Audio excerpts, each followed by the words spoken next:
and giving me an opportunity to speak something on Satyavali. Also today we have a special request. Okay. Can you bring it a little closer to the tripod? Today is the appearance day of Srila Bhakti Pragyan Keshav. Oh, wonderful. And I heard you speak about his glories a little bit. Okay. You can say 3-4. Sure. I will say something about Srila Bhakti Pragyan Keshav.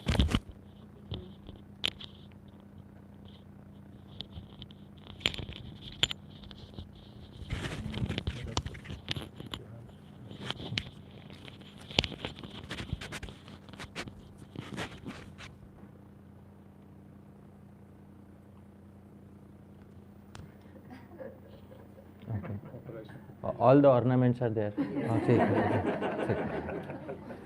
These are the most important. Okay. Although they're black, but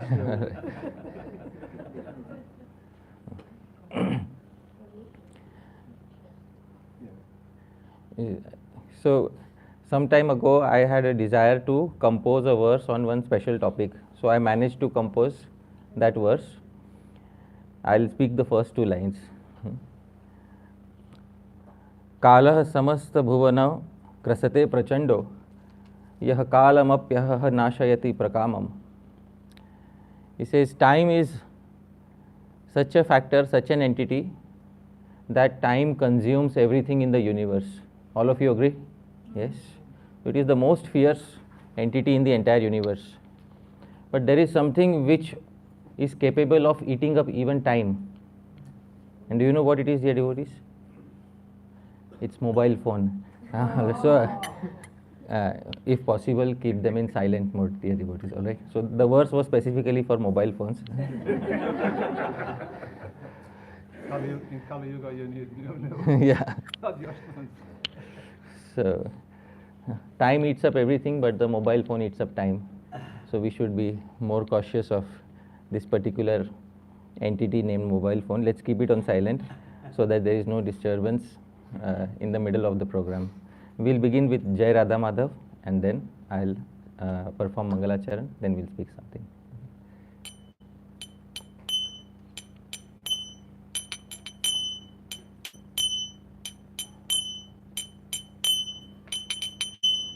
Jai Radha Madhava Kunja Bihari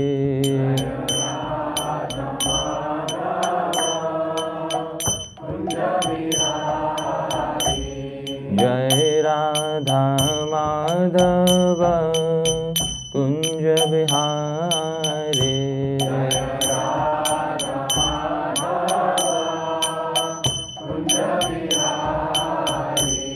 Jai Gopi Jana Vallabha Girivardhari Gopi Jana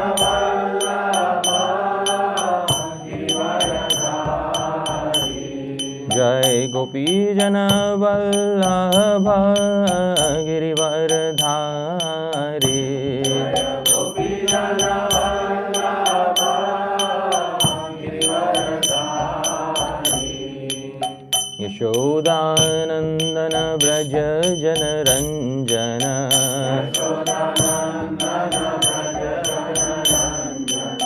Yashodanandana Vraja Jana Ranjana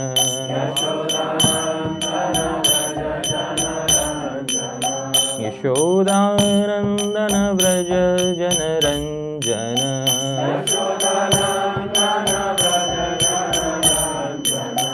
Yamuna Tira Vanachare Yamuna Tira Vanachare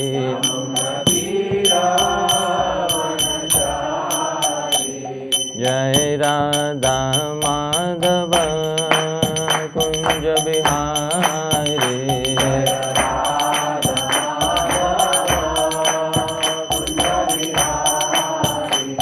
Jai Radha Madhava Kunja Bihari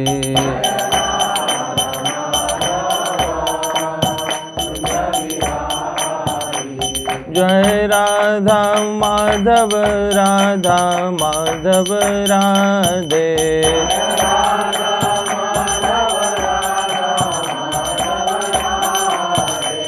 Jai Radha Raman Bihari Radha Raman Bihari Radhe.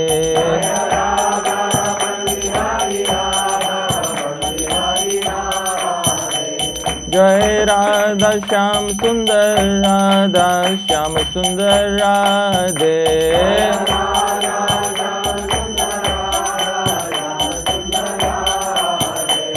Jai Krishna Balaram Jaya Krishna Balaram Jaya Krishna Balaram Jaya Krishna Balaram.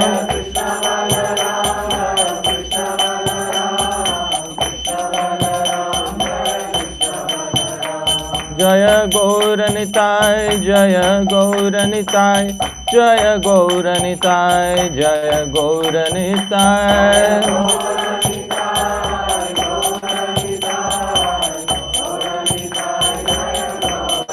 Jaya Prabhupada Prabhupada Prabhupada Jaya Prabhupada.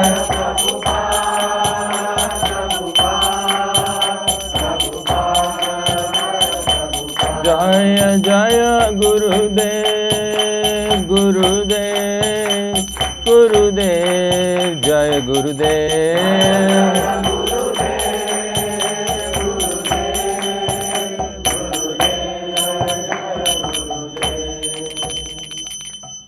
Srila Prabhupada ki, Ananta Koti Vaishnava Vrinda ki, Nitai Gaur Premanande. So it's a very auspicious day. It is Tirobhav of Avirbhav Tithi of Srila Bhakti Pragyan Keshav Goswami Maharaj, who was also known as Acharya Keshari. Keshari means lion. So he was also known as Acharya Keshari, lion like Acharya. And after Srila Bhakti Siddhanta Saraswati Thakur Prabhupada, among the prominent disciples who took care of the movement, especially the Gaudiya Math and its various branches, one of the most prominent devotees was Srila Bhakti Pragyan Keshav Goswami Maharaj. His brahmachari name was Vinod Bihari, Shri Vinod Bihari Das Brahmachari. And in his speech, he was completely dedicated to Sri Chaitanya Mahaprabhu and to the mission of his Guru Maharaj. And in his actions too, he had complete surrender towards the Gaudiya Math. I yesterday read a quote from him where he says that don't eat any prasad if it is not cooked by a member of the Gaudiya Math. So it got me thinking,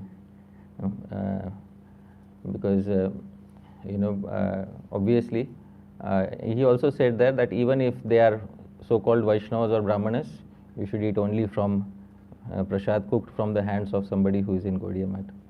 So he is very strict in his behavior, in his acharan, and he is so strict. There is a pastime from his brahmachari days that the current area of Yoga Pit, when they were trying to develop that particular area, the area was under the grips of the local population, and there were many Muslims there, and they had encroached upon the property which is today known as Yoga Pit. So Srila Bhakti Siddhanta Saraswati Thakur Prabhupada was far away. He was doing his prachar in a faraway place. So he sent a letter giving instructions to Sri Vinod Bihari Brahmachari, you take care of the matter, that our property doesn't fall into the hands of the Yavanas. So, and they were planning to, because they're planning to make some graveyard there. Actually, it was a graveyard. It was a graveyard, yeah. So, so overnight he dug up the entire graveyard, Put in the Ganges. put in the Ganga, so that they will be delivered. And then overnight he planted huge trees, just to ensure that tomorrow if somebody comes, they will have proof that there were trees growing here since long time. So he did reverse encroachment in the history of Gaudiya Vaishnavism for the first time. But it is very nice. He is very bold in his speech, and he's very empowered pracharak of Sri Chaitanya Mahaprabhu's Vani. He's also the one who gave sannyas to Srila A.C. Bhaktivedanta Swami Prabhupada. And I am very blessed. I get to read many articles by himself in his Bhagavad Patrika, which is Hindi magazine that they had started around 1956 or something. And Srila Prabhupada was one of the main editors, their Hindi editors. And under Srila Bhakti Pragyan Keshav Goswami Maharaj, the magazine was started. So many things can be said about him, but in short, it's a great fortune that we have someone like him. He wrote many articles against the prevalent misconceptions of his time, and also articles favoring the cause of Daiva Varnashram and how to establish Daiva Varnashram. So I've read quite a few of those articles in the Hindi Bhagavad Patrika, and I'm very grateful that I got some opportunity to speak about him today. So we'll give our pranams in the sacred memory of Srila Bhakti Pragyan Keshav Goswami Maharaj, and we will chant Hare Krishna Mahamantra together. Hare Krishna, Krishna Krishna, Hare Hare, Hare Ram, Ram Ram, Hare Hare. Srila Bhakti Pragyan Keshav Goswami Maharaj ki jai. All right. So, before we begin speaking on Padyavali, although the Sabha, the assembly has already become auspicious by speaking about the glories of such a nice Vaishnav, but still there is Shishta Parampara. There is a tradition that we should perform some Mangalacharan in Sanskrit. So I'll perform some Mangalacharan. Most of us know these verses. You can kindly sing along with me. Om Jnanatimirandhasya Jnananjana Shalakaya Chakshurunmilitam Yena Tasmai Shri Gurave Namah.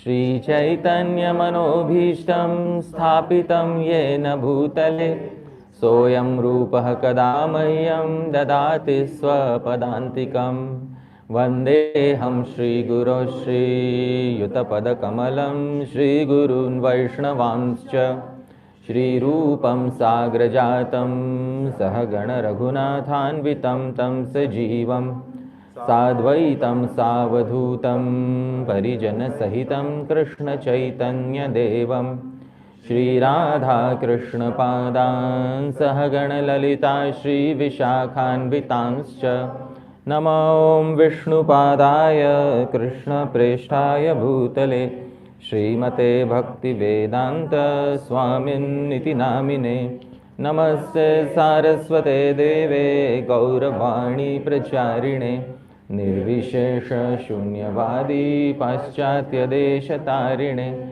Namo Mahavadanyaya Krishna Prema Pradayate Krishnaya Krishna Chaitanya Namne Gauratvishe Namah. He Krishna Karuna Sindho Deenabandho Jagatpate Gopesha Gopika Kanta Radha Kanta Namostute Tapta Kanjana Gaurangi Radhe Vrindavaneshwari Vrishabhanusute Devi Pranamami Haripriye Vancha Kalpatarubhyascha Kripa Sindhubhya Evacha Patitanam Pavanebhyo Vaishnavebhyo Namo Namah.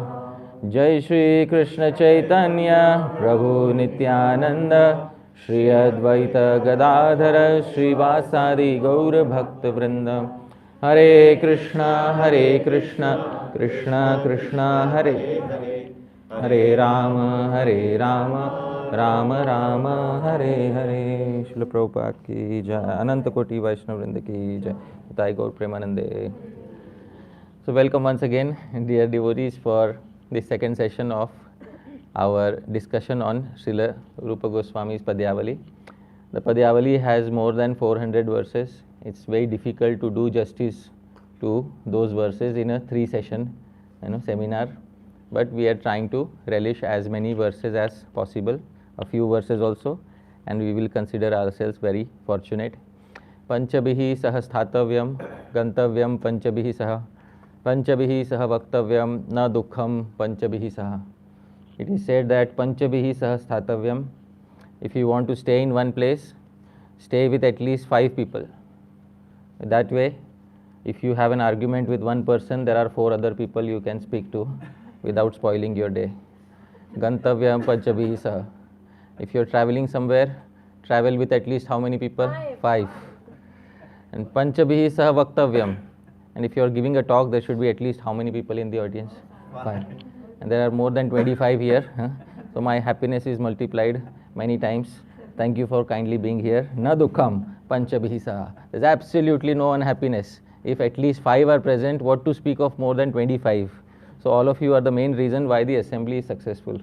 Srila Rupa Goswami, Prabhupada never began any particular natya without glorifying the audience.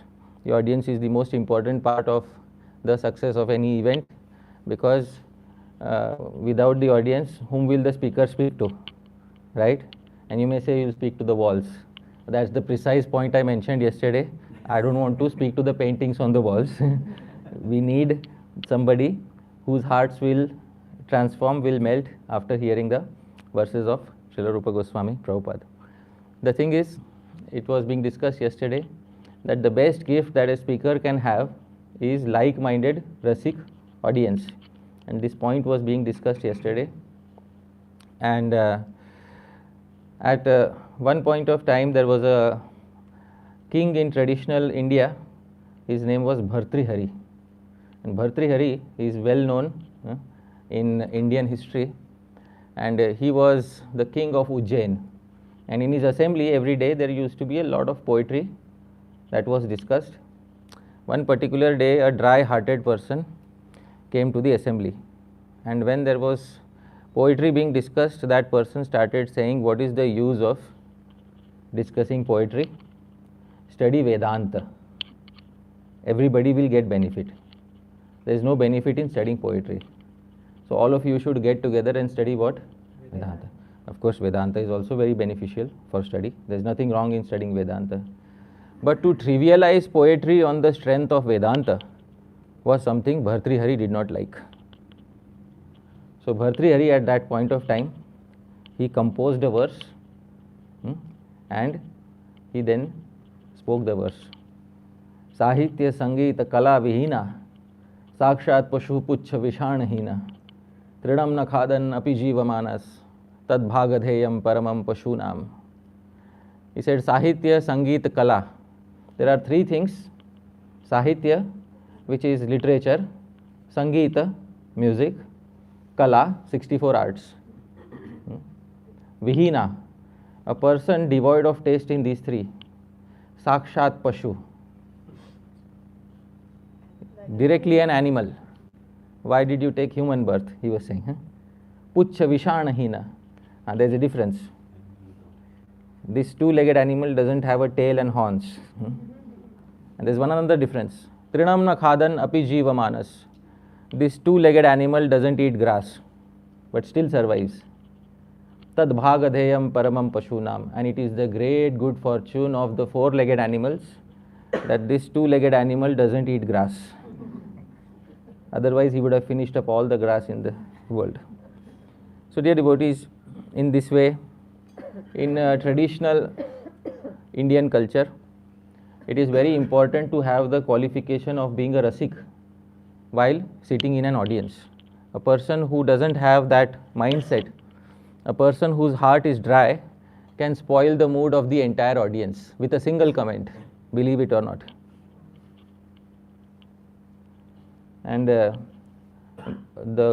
guru who taught me Sanskrit, he said, if even a single a rasik means non-rasik, a dry-hearted person enters the audience, it is like a dead fly falling into a pack of sweets. It can give diarrhea to the entire marriage party. I hope you are able to understand. So, therefore, it is very important that just as the Srimad Bhagavatam is meant only for rasikas, Pibata Bhagavatam Rasam Alayam Muhuraho Rasika Bhuvi Bhavuka. Similarly, discussions on the literature of the previous acharyas, especially poetic acharyas, such as Srila Rupa Goswami Prabhupada, is also meant for rasikas. And at least we should aspire to be a rasika. One of the 26 qualities of Vaishnavas mentioned in the 11th canto of Srimad Bhagavatam as well as in the Chaitanya Charitamrita is Kavi. And we know what is the meaning of Kavi? Poetry. And I will ask a series of questions. Please answer in yes or no. Did Sri Chaitanya Mahaprabhu compose poetry? Yes. Did his disciple Sri Sanatan Goswami compose poetry?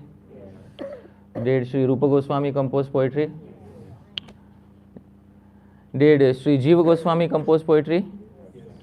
Did Sri Vishwanath Chakravarti Thakur compose poetry? Did his disciple, Shiksha disciple Sri Baldev Vidyabhushan compose poetry? Did Srila Bhakti Vinod Thakur Mahasaya compose poetry? Did Srila Gaur Kishore Das Babaji Maharaj compose poetry? Did Srila Bhakti Siddhanta Saraswati Thakur compose poetry? Did Srila Prabhupada compose poetry? Are we composing poetry? No. What happened?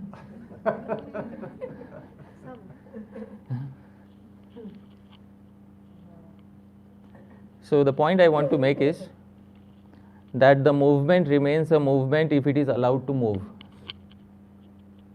So we call ourselves Hare Krishna movement.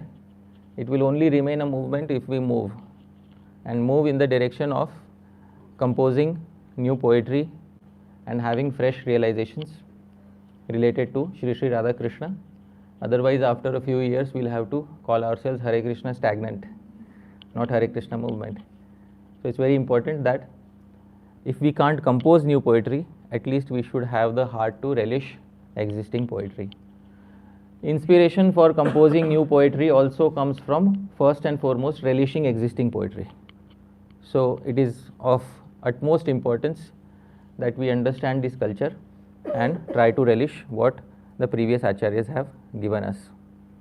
Sri Rupa Goswami composed the Padyavali, not composed, he compiled it, but there is a Sanskrit commentary on the Padyavali by Sri Veer Chandra Goswami. And in the Sanskrit commentary, in the introduction, he glorifies Padyavali. So here is a verse that glorifies Sri Padyavali. This verse is in the meter Shardul Vikriditam. So I'll try to sing it. Please repeat after me.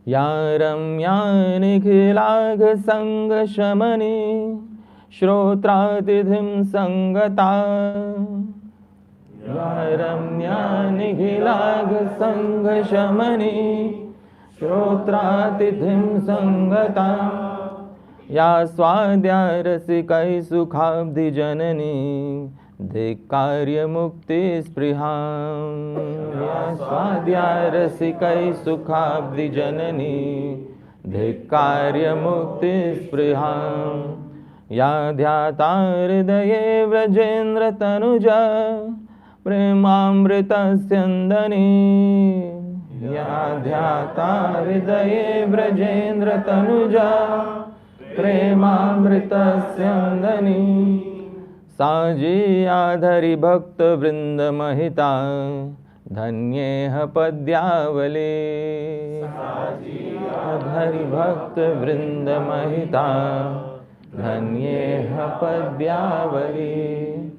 So like this, dear devotees, previous devotees used to compose new poetry. So he says, Ya Ramya. Now he is not revealing whom he is glorifying.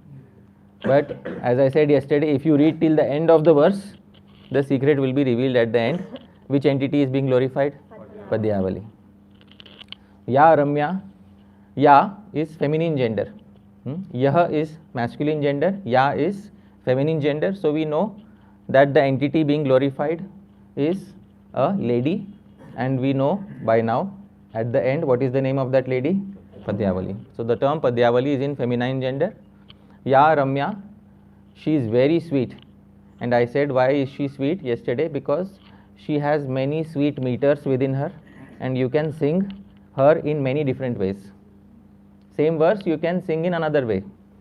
Yaram yani khilagha sang shamani shrotratithim sangata ya swadya rasikai sukhabdhi janani dekarya mukti spriham ya dhyata hridaye vrajendra tanuja premamrita syandani Sajiyadhari bhakta vrinda mahita dhanye padyavali. So she is Ramya.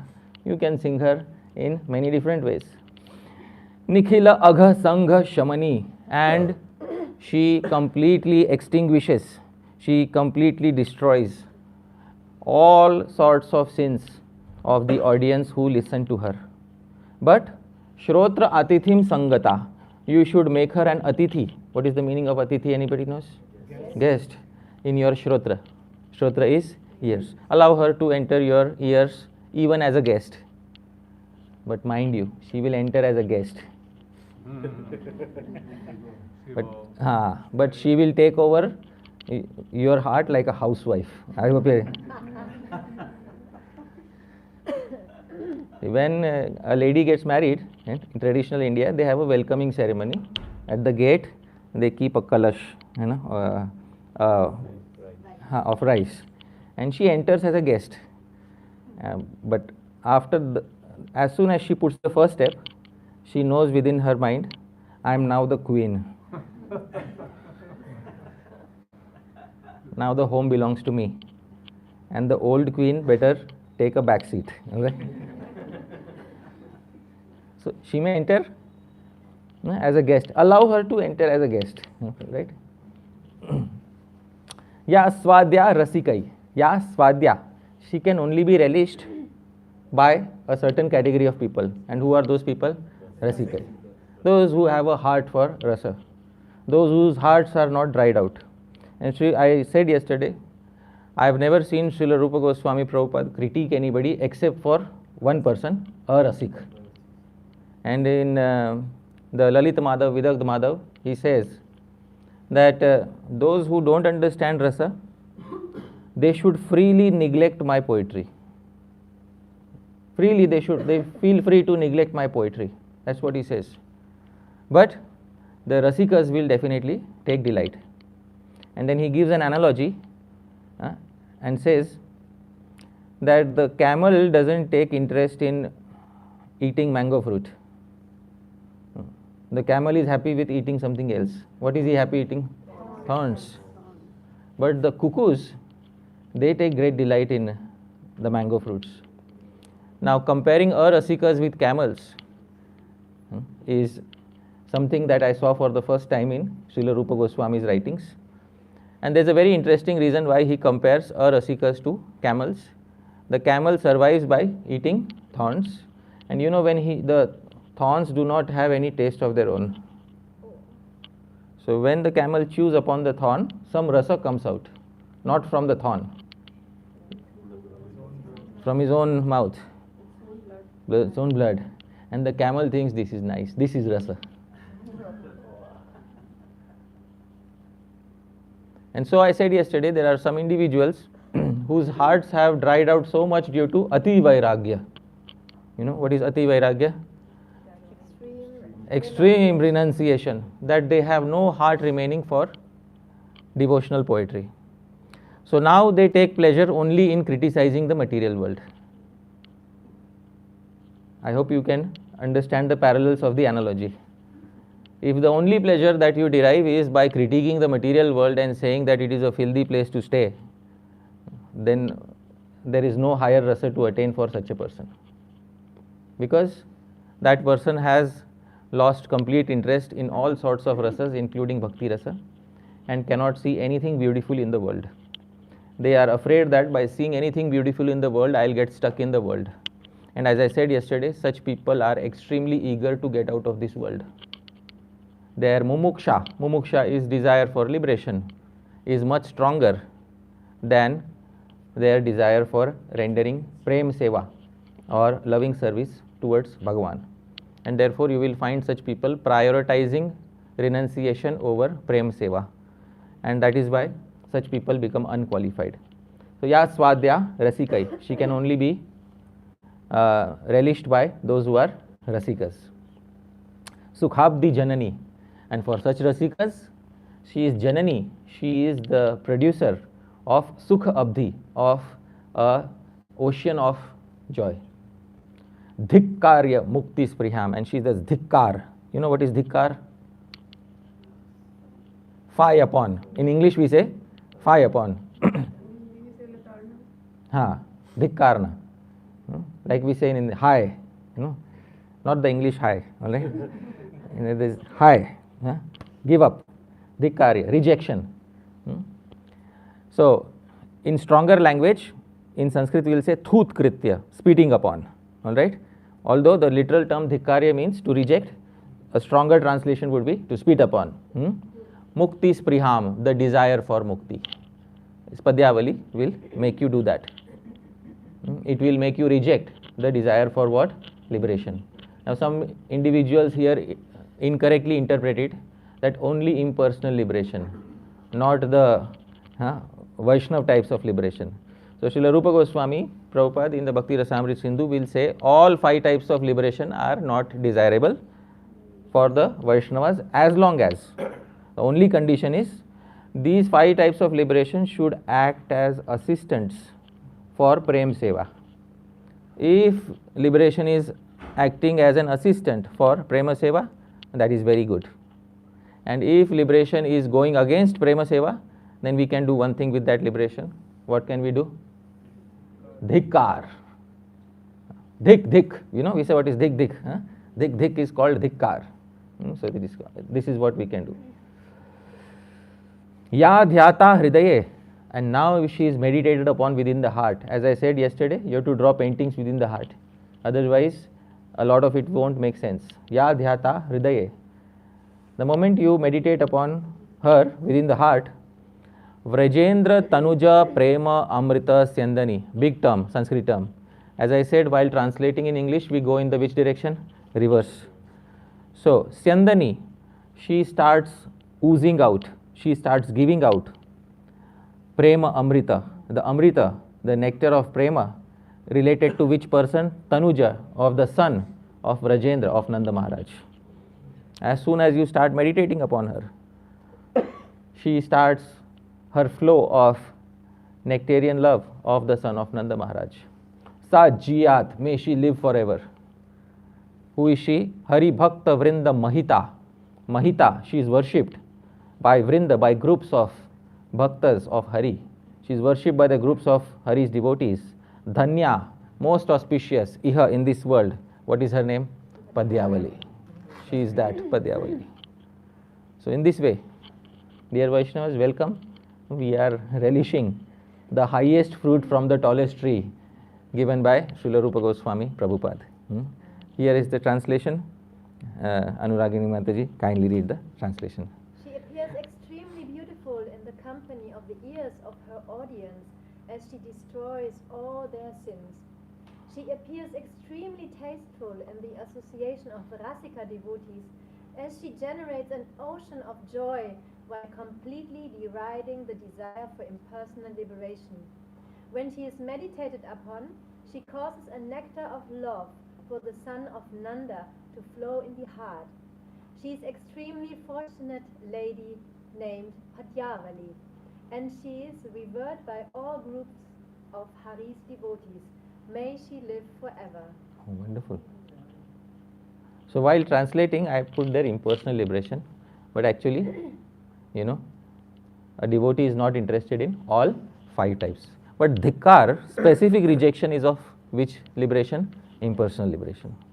So that is why impersonal has been put there.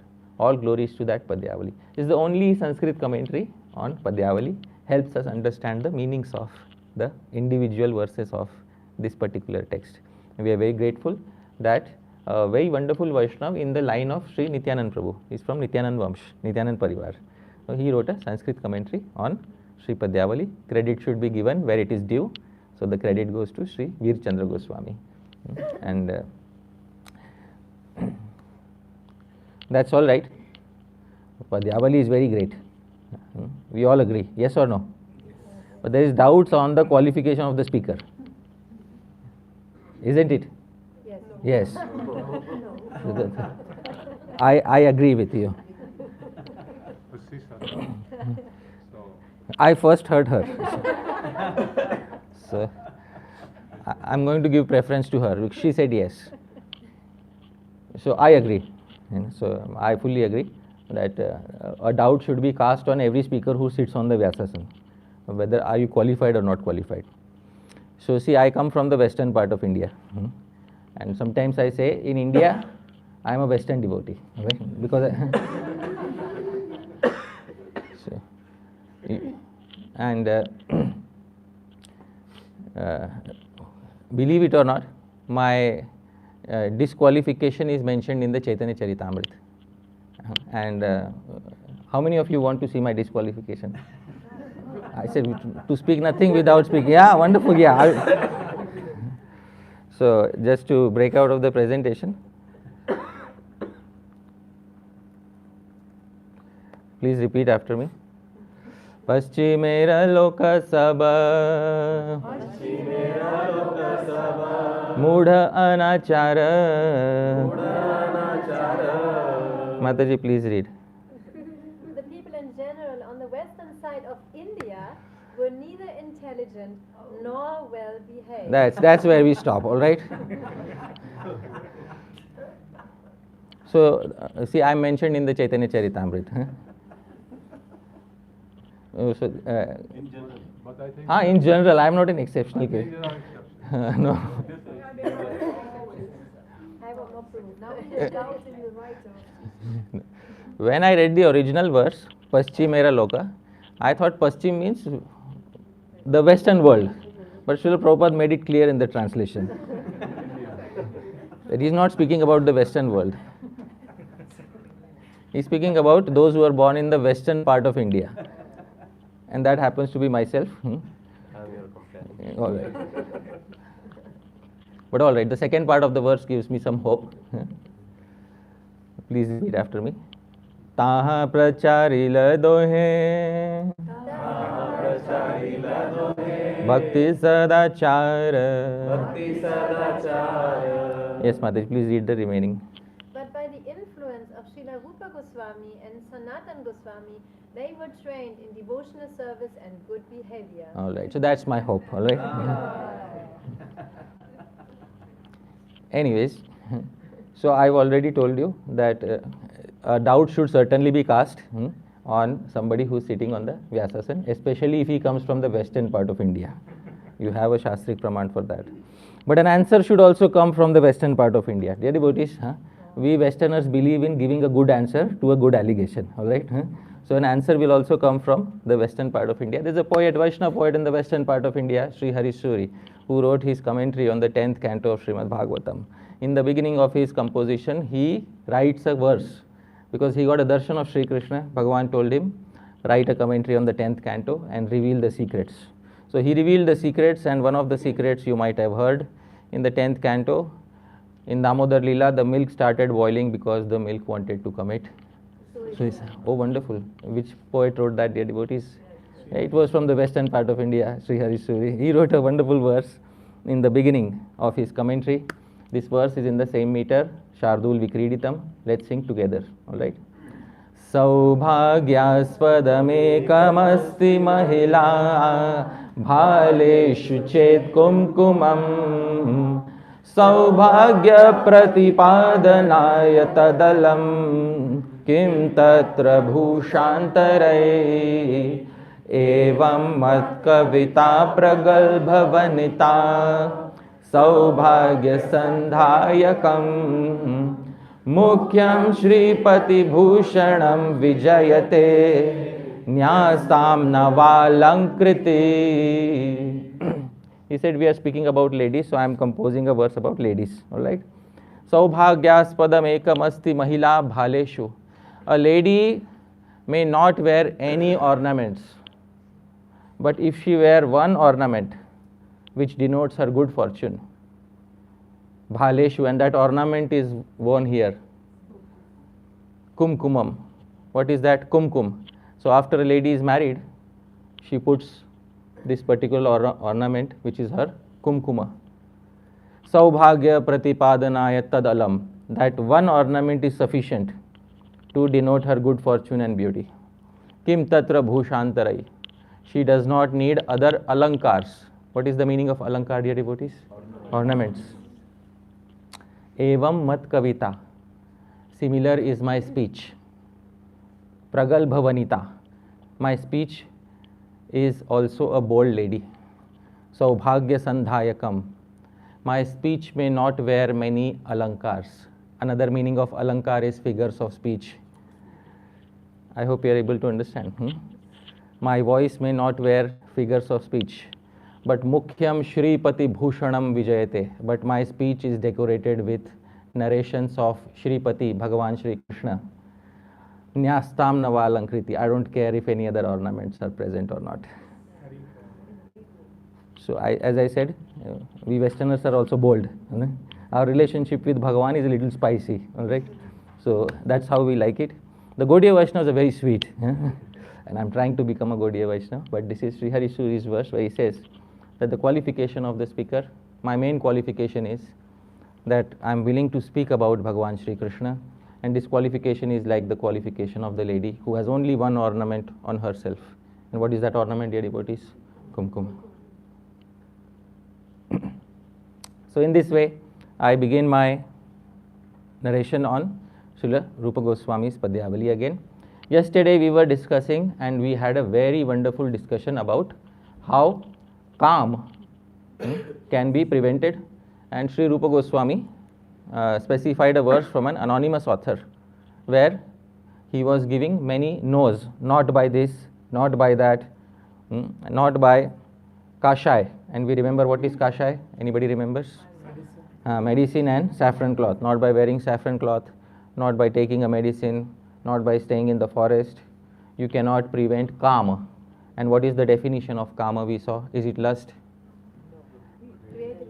Yeah. Creative material tendencies, but also a specific meaning is also lust. It cannot be stopped. But it is only stopped by having genuine attachment. No, not genuine. Beginning of genuine attachment. No, not even beginning. A fragment of beginning of genuine attachment to Bhagavan Shri Krishna, who sports on the broad banks of the Yamuna. This Sri Rupa Goswami Prabhupada specified yesterday.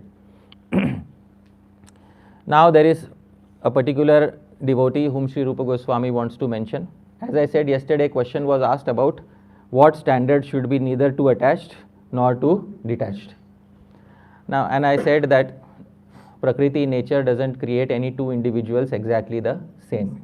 Different people will always have differences of opinions, differences of lifestyles, differences of samskars. They come from different backgrounds. And so to expect a person to be an exact carbon copy of oneself is actually not very good intelligence, right? And if two people will think exactly the same, do we need two people or do we need one person? One person. So therefore, when we have two people, it's obvious that their thought process will differ. Now, Sri Rupa Goswami Prabhupada gives the example of a particular devotee who has tried his best to conquer his senses, but is repeatedly failing in his attempts. And such a devotee also has a prayer to make in Sri Padyavali, and this prayer by this particular devotee has been included in Sri Rupa Goswami, by Sri Rupa Goswami. The meter is the same, Shardul Vikriditam. Let's sing together, dear devotees. आस्वाद्यं प्रमदारदच्छदमिव श्रव्यं नवं जल्पितं बालाया इव दृश्यमुत्तमवधू लावण्यलक्ष्मीरिव प्रोद्घोष्यं चिरविप्रयुक्तवनिता सन्देशवाणीव मे नैवेद्यं चरितं च रूपमनिशं श्रीकृष्णनामास्तु ते.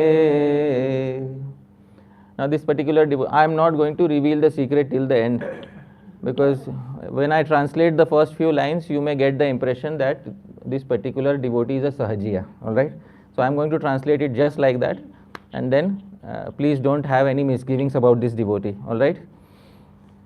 Aswadyam pramada radachadam iva. Aswadyam, I want to taste something. I want something very juicy and nectarian. And juicy and nectarian like what? Pramada radachada. Rada is teeth. What is rada? Teeth. And chada is what covers the teeth. What covers the teeth? Lips. And pramada is the name of a beautiful lady. Pramada, she intoxicates you. Therefore, she is known as a what? Beautiful lady. So pramada radachadam, like the lips of a beautiful lady. I want to taste something sweet. Dear devotees, are we in Padyavali or did we go somewhere else? But hold on. Shravyam navam jalpitam balaya iva. Shravyam, I want to hear something very nice. And what is the best thing to hear? Navam jalpitam, like the constant prattling of balaya, of a young girl. Whatever she speaks, just like that, I'd like to hear. Uttama vadhu, drishyam uttama vadhu lavanya lakshmi riva. Drishyam, and I want to see something. And what do you want to see? Lavanya Lakshmi. I want to see the beauty, or I want to see the lavanya. Now lavanya is not exactly beauty. In the Ujjwal Nilmani, Sri Rupa Goswami says, Mukta phaleshu chhayaya staralatvam ivantara yad vibhati pratyangeshu lavanyam tadihochyate.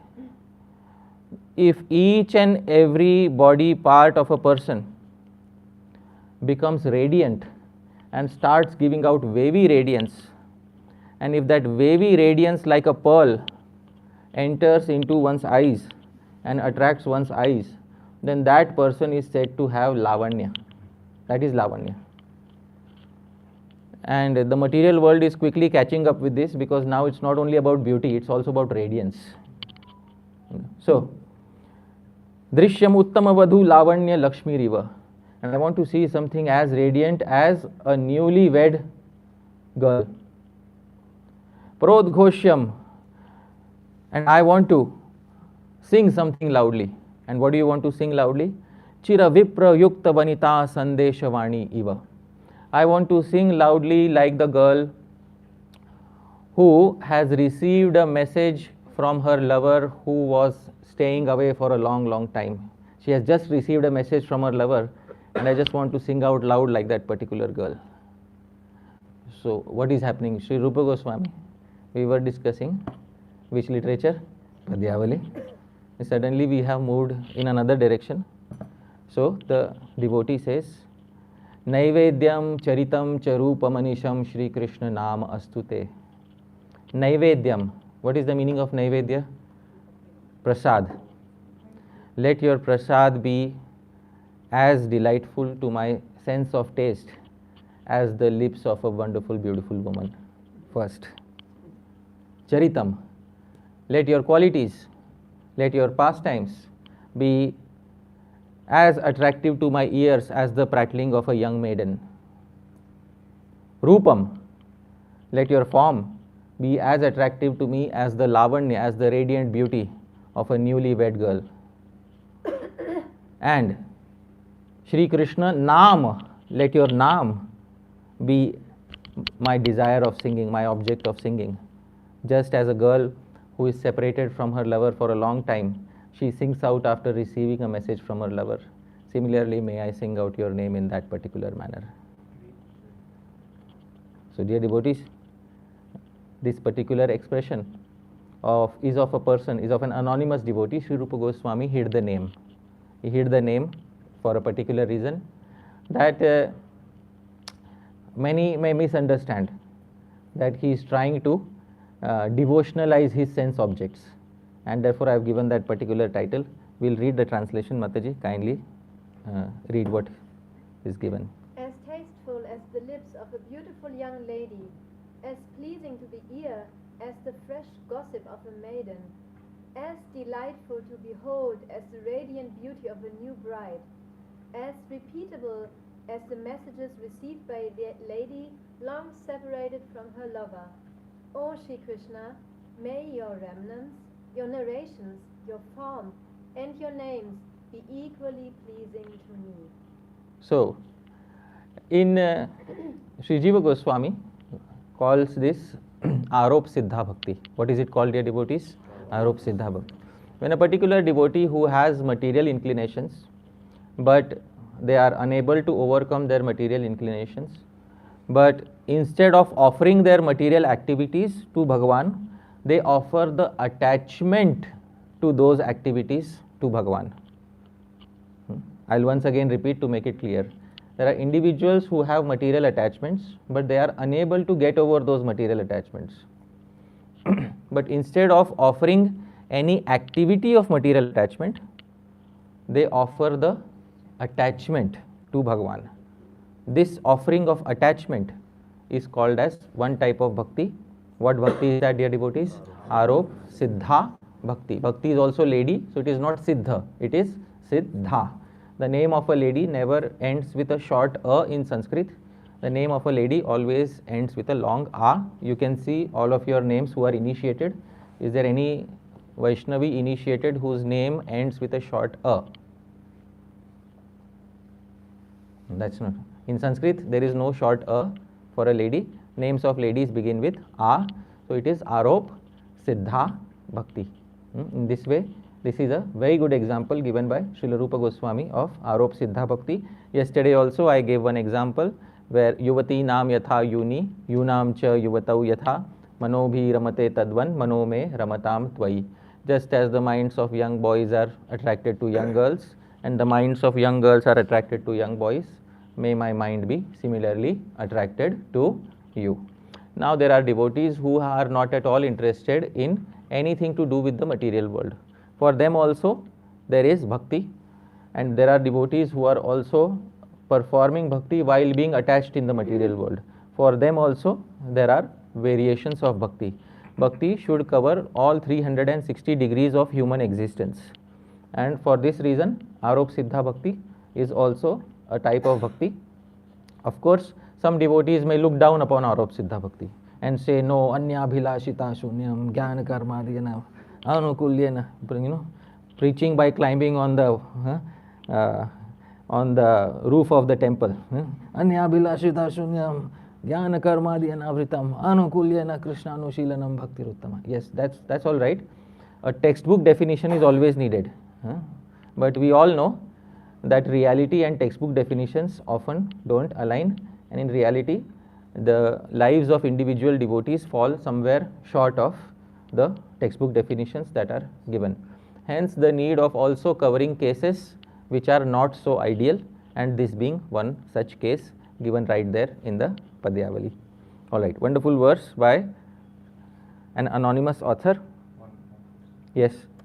We have seen before also that anonymous author refers sometimes to Rupa Goswami. Yeah. Sometimes an anonymous author may refer to himself. In this case, however, it doesn't look like a verse coming from him. Because the other verse was from Sri Rupa Goswami. Subha. Namo Nalina Netraya Venu Vadya Vinodine. Now the one that we just mentioned, that was young girls. Oh yeah, that is from Vishnu Puran. That verse, Yuvati Nam Yatha Yuni, that's actually a verse from Vishnu Puran. In the Sri Vyasdev himself has made that prayer. Yunam cha yuvatau yatha. As the minds of young boys are attracted to young girls and young girls are attracted to young boys. So this looks like the genuine verse of somebody else, but Sri Rupa Goswami has mentioned the author as anonymous. It's right there in the Padyavali. And you, Prabhu, can you give me the bag? You gifted me a copy of the Padyavali today. So what? Maybe you can pull out the verse and you can see what translation was done. Meanwhile, I'll pull out the next verse. All right. So this is huh? Page 45. All right. So do you see the verse in front of you? Now we have different pages. Oh no, this is Verse 92. verse 92. Yeah, verse number 92 or 91, 93. Yeah, 92 or 93. It will be one of the. Yeah. This verse, whether it cannot be as taken as the ornamentation for the sake of the poetry, whether it is a true genuine desire that will be turned into the Arup Siddha Bhakti by the anonymous author. The anonymous author has given Eva, just like. You can see Eva there. Eva is just like. He's giving direct comparisons. So just like the nectar of the lips of a lady, just like her prattlings. Yes, please read, Prabhu. Yeah. Hey Sri Krishna, your Parṣada, your transcendental activities, your beautiful body that enchants the whole universe, and your many names like Nanda Nandana, may these four things become most relishable to me. I pray to be able to honor your Mahaprasad with the same gusto as a lusty person who never tires of savoring the nectar of an enticing woman's lips. I pray that I can give importance to attentively hearing about your auspicious activities, the same way an ardent husband lovingly keeps his ears perked to catch the sweet words of his shy young bride. I pray I should be eager to behold the unparalleled beauty for your full form from head to toe, the same way the wedding guests and neighbors anxiously wait to catch sight of the face of the very beautiful new bride. I pray to perform the sweet kirtan of your names with your one-pointed Rasika servants, and also hear the Nam Kirtan from their lotus mouths, just as a chaste lady never tires of reading again and again the letter from her long-absent husband. Graciously accept this humble prayer at your lotus feet. Oh wow. So that's it. This more ornamented translation, slightly more literal here, all right, but this is very nice translation, but wonderful. So maybe we'll read some I'll ask you to read some alternate translations in between. The more translations you read, the better idea you get of any particular verse, right? So wonderful verse, dear devotees. Let's move ahead. All right. Finally, the devotee doesn't want to stay engaged only in the material world. All right. The desire is also to have some artha pravriti. It's not that throughout his life he will keep doing Arop Siddha Bhakti. If somebody makes a license out of Arop Siddha Bhakti for lifelong sense gratification, then Sri Jiva Goswami Prabhupada says it is Sakaitava Arop Siddha Bhakti, means Arop Siddha Bhakti with a cheating tendency. With a cheating tendency, then a devotee cannot make any advancement. So therefore it's important to have Akaitava, without any cheating tendency, Arop Siddha Bhakti, and therefore the devotees always pray in this particular manner. Now this particular verse I have introduced here, it's not from the Padyavali, but it's a verse by Sri Gopal Bhatt Goswami. So what is the actual prayer that a devotee wants to achieve? And this verse is also in the same meter, Shardula Vikriditam. Let's sing together, dear devotees. Shyama Shrir Madhu Yasya Yasya Madhuta Kaishoramatyadbhutam Krida Yasya Madhuni Yasya Cha Madhunyekadashaksha Kriya Madhvi Yasya Vilokananga Vachasam Bhangi Yadiyam Vapu Rupam Madvata Bhushanadi Cha Madhu Vyamohayet Kamnasa. Shama Shrir Madhu. Madhu is honey of the lotus. Shama Shrir Madhu. The dark beauty of his body is Madhu for me. Yasya Yasya Cha Madhu Tat Kaishoram. And his Kaishor, his youthful age, which is known as sweet 16, all right? What is Kaishor, dear devotees? In rough translation of that is sweet 16. Sweet 16 is also Madhu. Yasya cha madhu tat kaishoram atyadbhutam. And his kaishora, his age of 16, his kishora age is ati adbhutam. It is extremely wonderful. And you know what is the anubhav? What is the after effect of experiencing something wonderful? What is the after effect? Please tell me. Wow. Wow. Yeah, we said yesterday, all right? What is the anubhav, the after effect of adbhuta ras? Wow. Not only the after effect of adbhuta ras, the after effect of all rasas basically should be wow. Sri Kavi Karnapur says, Yam vinana raso rasa. Without wow, no rasa is rasa, unless it produces that feeling of wow. So, Krida yasya madhuni, and his sporting is also madhu. Yasya cha madhuni, and also another madhu is ekadasha aksha kriya. One is akshi, akshi means eyes, the term akshi means eyes, aksha means senses.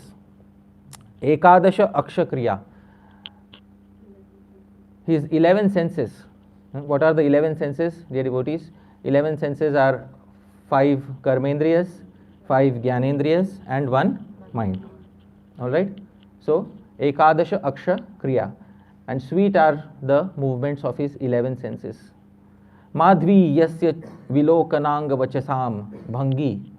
And Madhvi, sweet, honey, is the bhangi, the movements of his vilokana, his glancing, anga, his body, vachasam, and his words. Honey is the way in which, sweet is the way in which he moves his body, he moves his eyes, and also expertly moves his words. Yadiyam vapu rupam madhvata, and his form is also madhu. Bhushanadicha madhu, and the ornaments on his form are also madhu. Vyamohayet kam nasaha, who will not be enchanted in all of their senses by coming in contact with such a personality. And they will completely forget the previous experience. I hope you remember the previous experience, all right? So the best way to forget the previous experience is to have madhu, all right? And that madhu is mentioned in this particular verse. This verse is by Srila Gopal Bhatt Goswami. Mataji, kindly read. Madhu is his shyam beauty. Madhu is his amazing, ever-fresh youth. Madhu are his pastimes as well as the activities of his 11 senses. Madhu are his sidelong glances, his gait, his speech, and Madhu is his body, his beauty, and his ornaments. Is there anyone in the world whom he won't enchant through all these varieties of Madhu? Yes. Rhetorical question.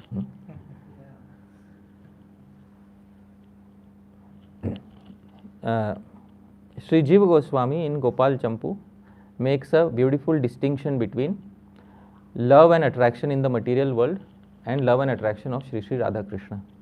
And he composes a verse and says, Yad amita rasa shastre vyanji vaidagdhya vrindam tad anumapina vetum kalpate kami lokah. He says, take the material world, look at the material world frankly, and see all the rasa shastra, see all the romantic literature that is available in the material world. All right, and can some of you please tell me which is the best story of love to be found in the material world? Romeo and Juliet. Now, there are others, Nal, Damayanti, Shakuntala. Yeah, best, according to you. In the material world. Yeah. Yeah, okay. Yeah. I think it's the most well known. Yeah, most well known. All right. So Sri Jiva Goswami says, all right, take that one and take all the other stories that are available in the world. Vyanji Vaidagdhya Vrindam, and take all the expertise of love that has been described in those literature. And then Sri Jiva Goswami says, Tad anumapina vettum kalpate kami lokaha. The ordinary lusty person on the street is not able to experience even a tiny fragment of what is given in their own books. A simple question, how many in this audience were able to experience love like Romeo and Juliet? As far as I know, they died in the end, right? Yeah. We are all alive. Huh? So obviously, we didn't get to experience. Yeah. One thought the other one was dead, so they killed themselves. Yeah. Mataji, are you comfortable sitting up? Yes, please, please. If you want, if you're more comfortable sitting, no problem. No problem. Please, please, please. No problem. So, so Sri Jiva Goswami says, Tad anubhavina vetum kalpate kami loka. The ordinary person will not be able to experience even a tiny fragment of what is given in the literature of the material world. Take it for granted. In the ordinary love stories, they only show till marriage, and they say they lived happily ever after. Because what happened after that is not worthy of showing. They won't show that he is paying the mortgage bills or he is losing hair, and she is getting wrinkles. So they won't show that because it doesn't suit the purpose of the material world. And so Sri Lokanath Goswami, who is our guru of Sri Narottam Das Thakur, in his commentary on Sri Kavi Karnapur's Alankar Kaustubh, he says the material world, the lover and beloved, the man and the woman, they can't generate any such love at all. Try your best. You will not be able to find any such love in the material world because time spoils everything. But this doesn't mean that you become a dry-hearted yogi. The Sri Jiva Goswami says, Tad akhilam api yasya prema sindhav na kinchit mithuna majita gopi rupame tad vibhati. Now take all that expertise of the romance of the material world, and it is not even a tiny drop in the ocean of the pastimes of prema of Sri Sri Radhakrishna. And now you have a chance to enter into those pastimes. Would you like to enroll? All right.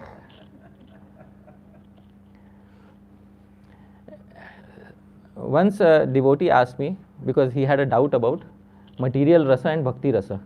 He said, I've heard lectures on rasa and it all seems the same to me. You hear a romantic talk or you see a romantic drama and you hear something from Padyavali and the emotions seem to be the same to me.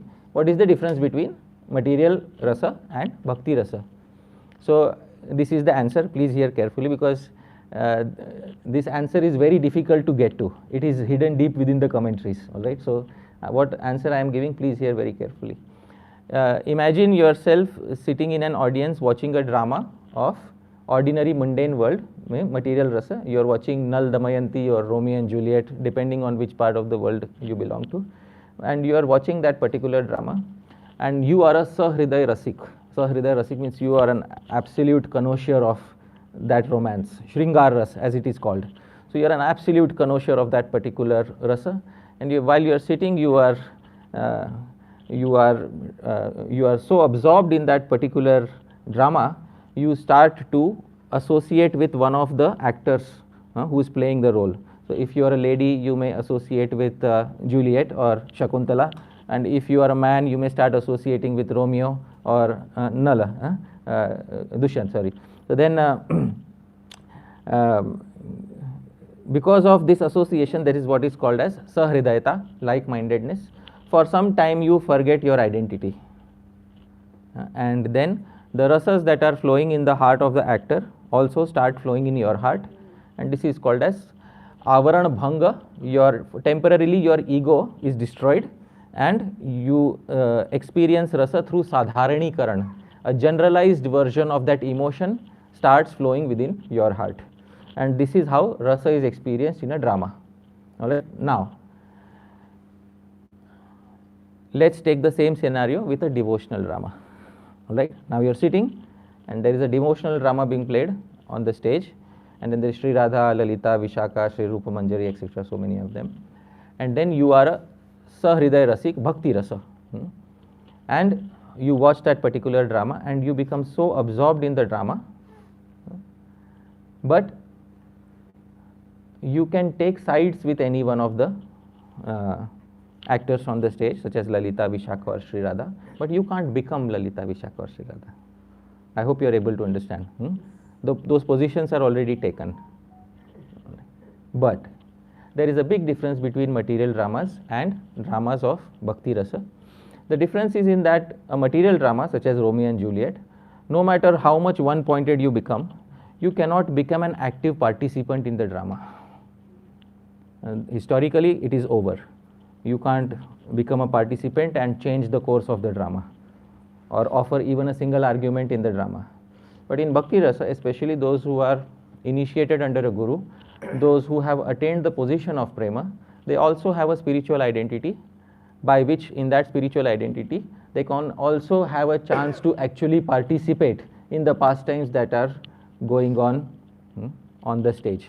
This is the basic difference between a drama in the material world and a drama which is related to bhakti. There are many more differences. A basic difference is this, that each and every sahriday or like-minded person who is also a rasik also has a chance to become an active participant within their hearts within that particular drama.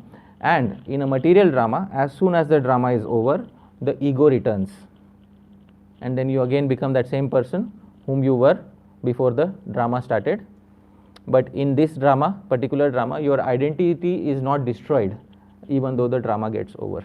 So there are big differences between a drama which is based on bhakti rasa and a drama which is based on mundane rasa, and the main difference being that bhakti rasa does not attain destruction like mundane rasas do after a drama is over, and that you have eternal participation provided that you have attained your eternal identity in the spiritual world.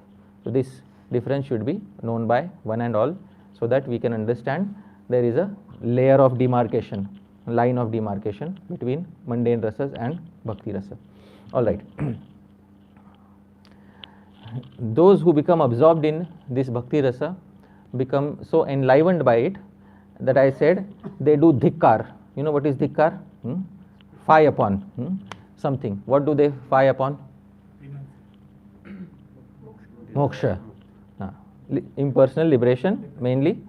And there's a very nice verse, dear devotees, when Sri Chaitanya Mahaprabhu was introduced to this particular devotee by Sri Rupa Goswami. One day Sri Rupa Goswami introduced a devotee to Sri Chaitanya Mahaprabhu. This devotee was named Sri Raghupati Upadhyay. Sri Raghupati Upadhyay, he came in front of Sri Chaitanya Mahaprabhu. Sri Chaitanya Mahaprabhu had one question to ask him. Please tell me what you have learnt about Krishna. Give your realization about Krishna. Now I always say this, there will be a day perhaps when we will also be similarly introduced in front of Chaitanya Mahaprabhu, and Chaitanya Mahaprabhu may perhaps ask us the same question. So dear devotees, please tell me what is your realization about Krishna. And at that point of time, it should not be that Krishna is the Supreme Personality of Godhead and I forgot to learn the remaining things. So there should be some good realization that we should have, and Sri Raghupati Upadhyay was prepared with his realization. Of course, if Sri Rupa Goswami is introducing somebody, that person must be a devotee of a certain caliber. So here is the verse by Sri Raghupati Upadhyay. This verse is in the meter Arya. Arya is a difficult meter to compose. It's a difficult meter to sing. There is a famous Sanskrit phrase, Arya Durlabhataya Bharya.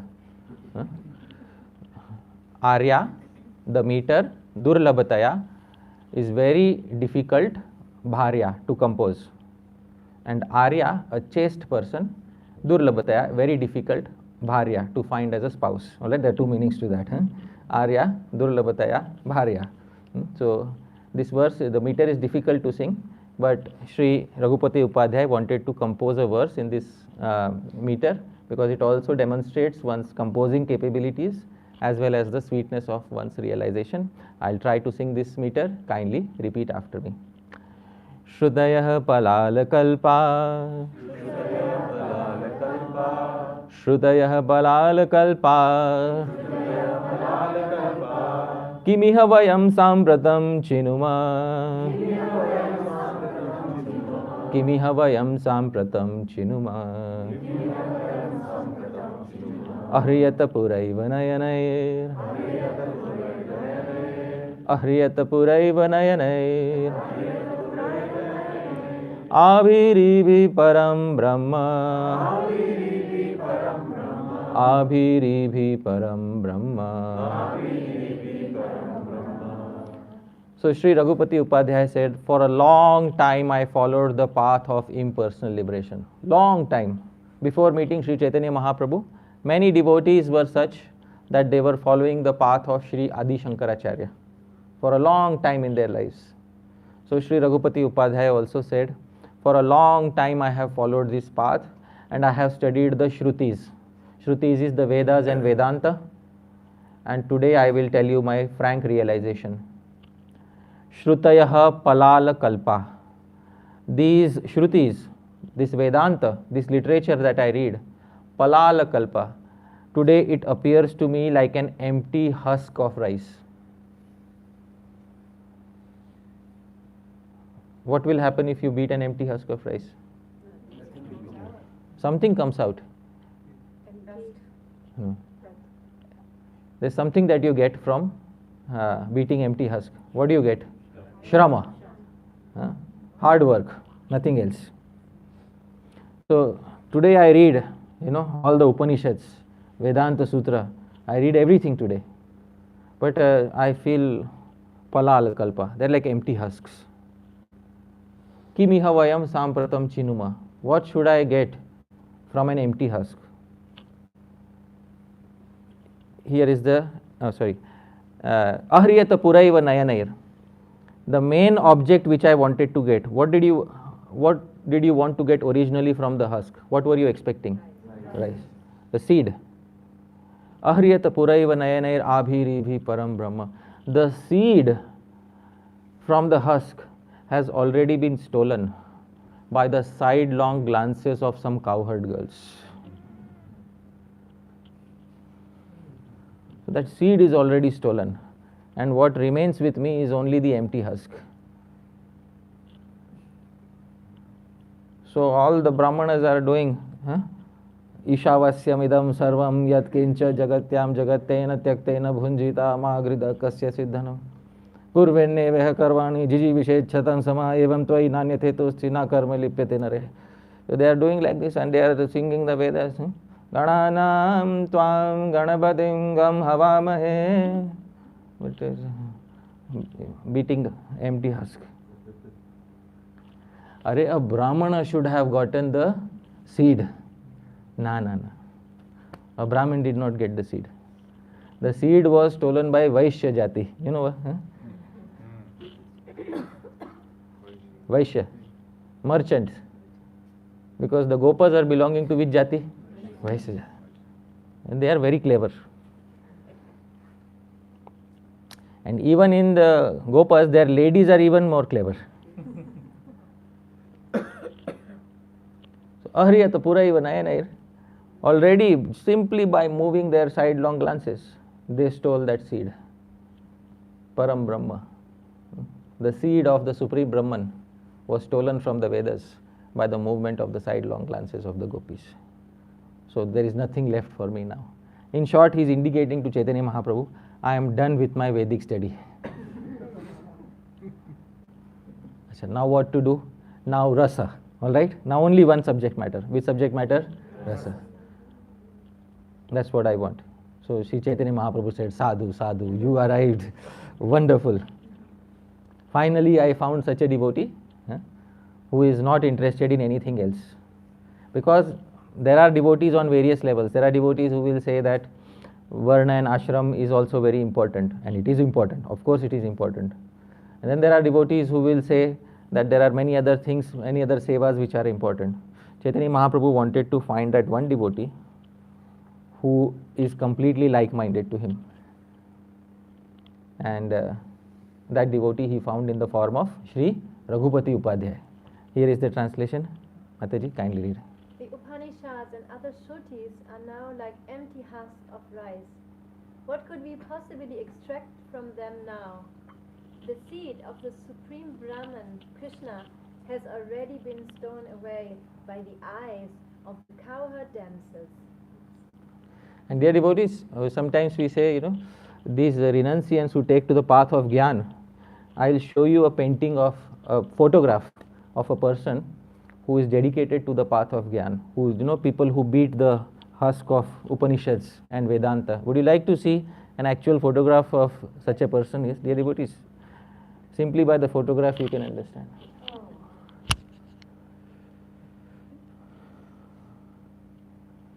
He's an actual sannyasi. That's how traditional sannyasis.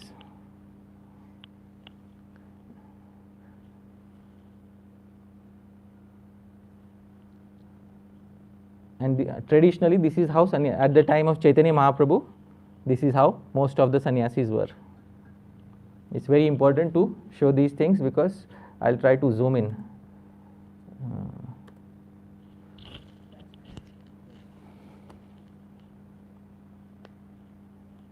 So traditional sannyas, as it is found in Vedic culture.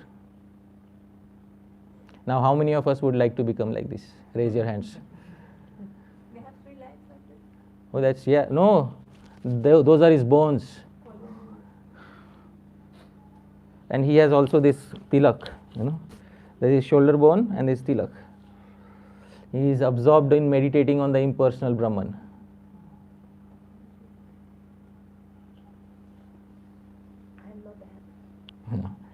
I am not that. Brahma I am, aham brahmasmi, tattvamasi, sarvam khalvidam brahma, pragyanam brahma, I am atma brahma.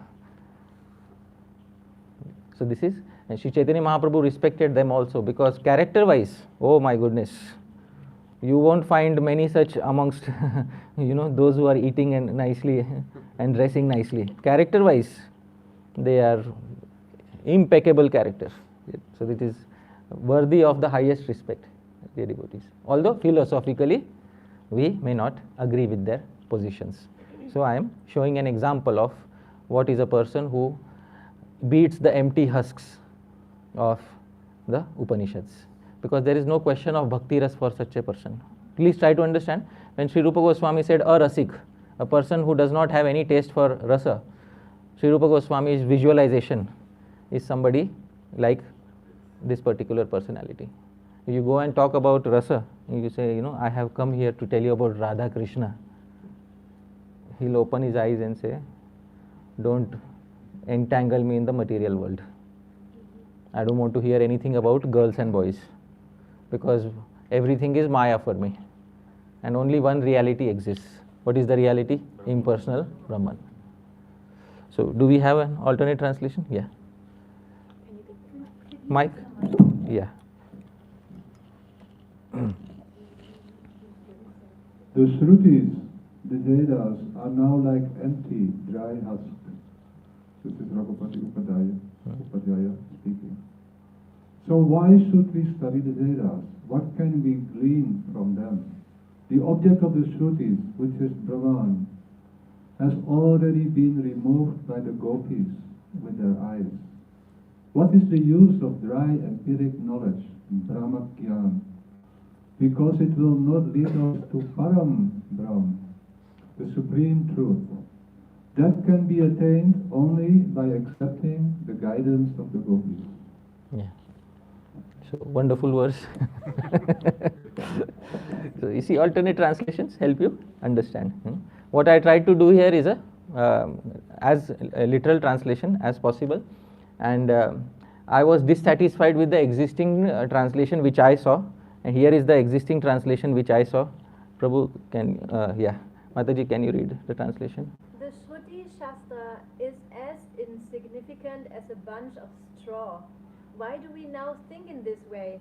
Our eyes have seen the Supreme Brahman enjoying pastimes with the gopis. I could not make any sense of the translation. So then I had to look into the original Sanskrit and see that this is not the translation of the verse, due to being dissatisfied with the existing translation. Yes, Prabhu. I have a question.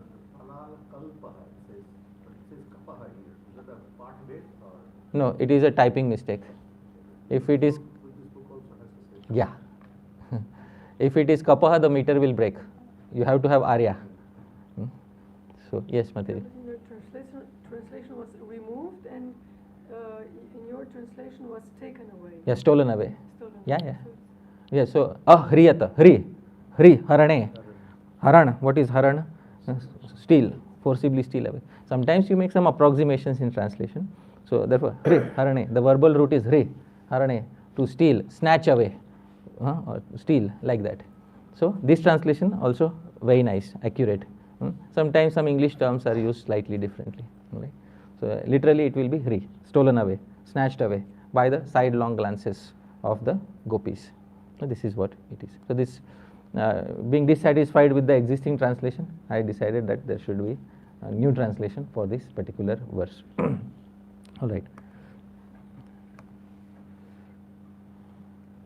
Now, dear devotees, it's also very important for us to understand that simply by rejecting impersonalism or simply by saying no to impersonalism, that is not the aim of Padyavali. The aim of the Padyavali is also to develop something positive, which is known as Artha Pravriti. Artha Pravriti is to develop some positive sentiment in relationship with Shri Shri Radha Krishna. In the pastimes of Shri Shri Radha Krishna, when they are growing up for the first time, the first emotion is seen in the form of Purvarag. And Purvarag is generally, it means that the emotion that is experienced by the lover and beloved before their first meeting is called as Purvarag. Here is a translation by Srila Prabhupada.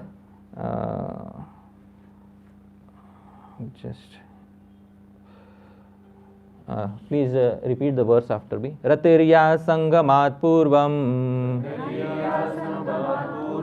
darshana shravanadija tayorunmilati pragyai purvaragah sa uchyate. Ratirya sangamat purvam. So Srila Prabhupada's translation I have taken. He is given in the purport to Chaitanya Charitamritam. The attachment which is produced in the lover and beloved before their meeting. And how is this attachment produced? By seeing, hearing, etc. about each other.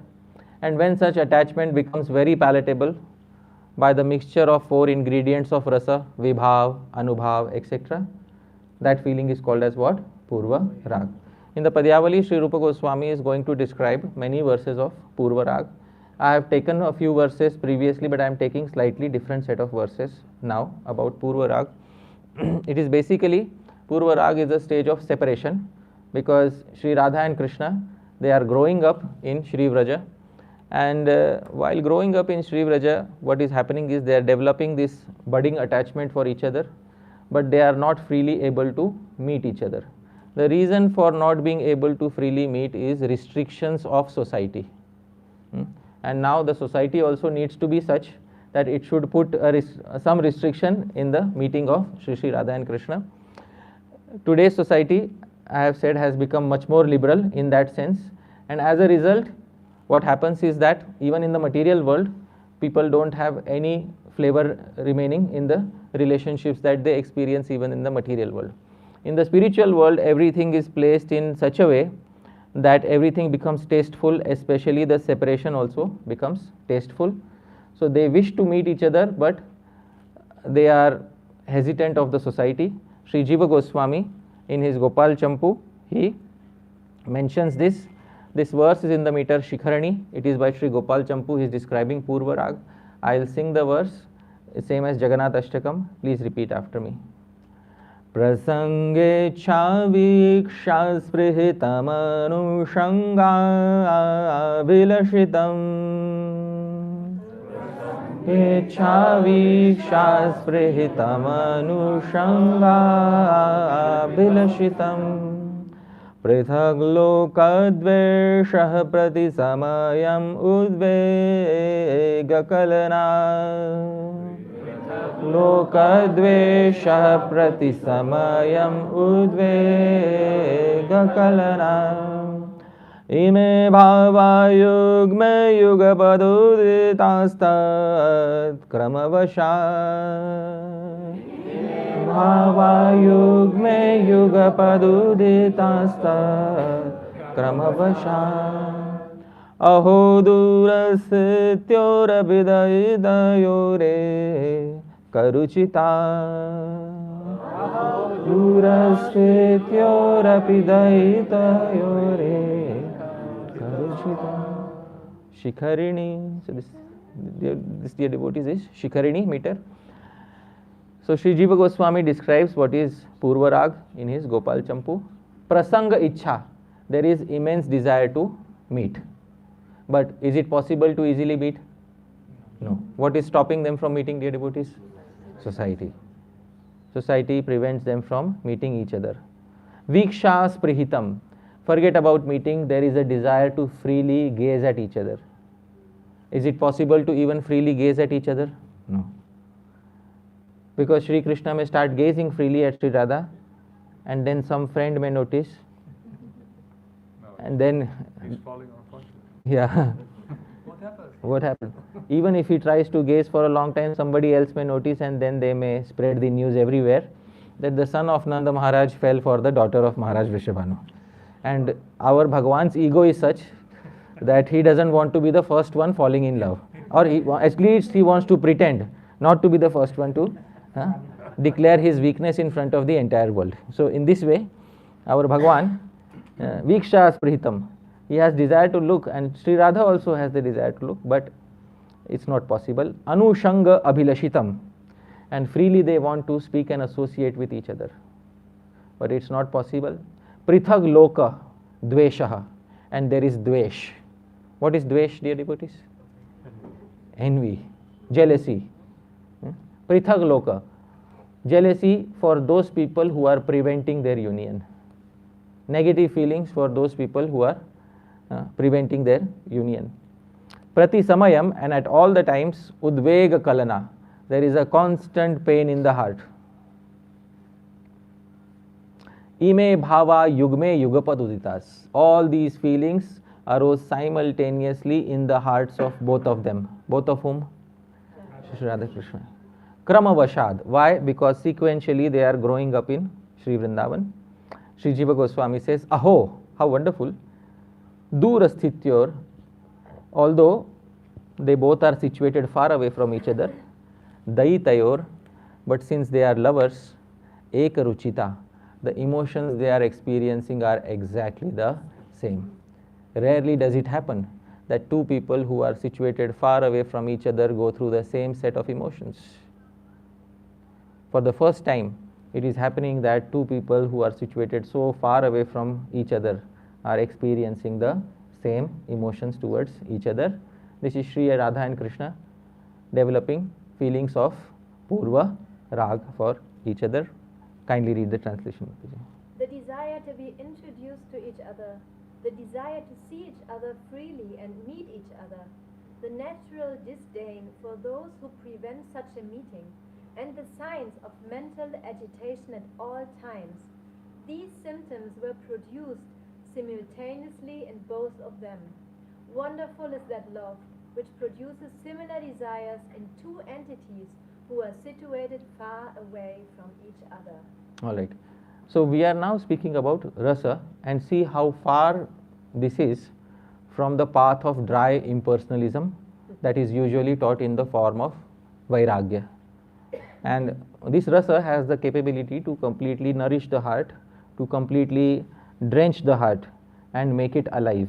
Therefore a devotee, hasatyatho roditi rauti gayati, a devotee sings, shouts out loudly, dances, like Sri Chaitanya Mahaprabhu said. A devotee does not become like that, I showed you samadhi. A devotee does not become like that and close his eyes. Evam vrataha. So devotee is dedicated to this vrata, that he will hear and sing about such Leela of Sri Bhagavan. Now, this Purva Rag was also in Radha as well as Sri Krishna. This is a wonderful verse from the Padyavali which describes Sri Radha's Purva Rag. This verse is in the meter Vasanta Tilakam, same as Brahma Samhita. I'll try to sing, please repeat after me.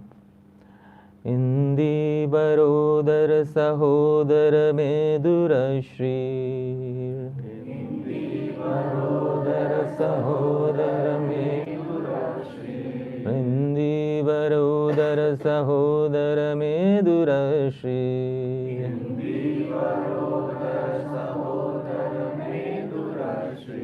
वासोद्रवत् कनक वृन्दनिभं दधानः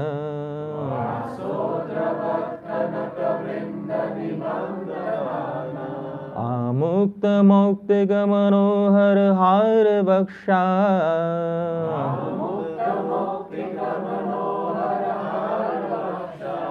कोऽयं युवा जगदनङ्गमयं करोति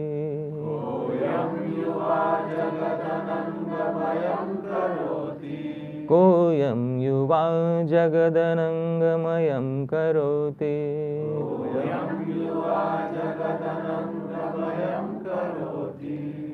So Sri Radha, after she has seen Sri Krishna for the first time, she has fallen deeply in love with Sri Krishna. Her attachment to Sri Krishna is growing with every single day.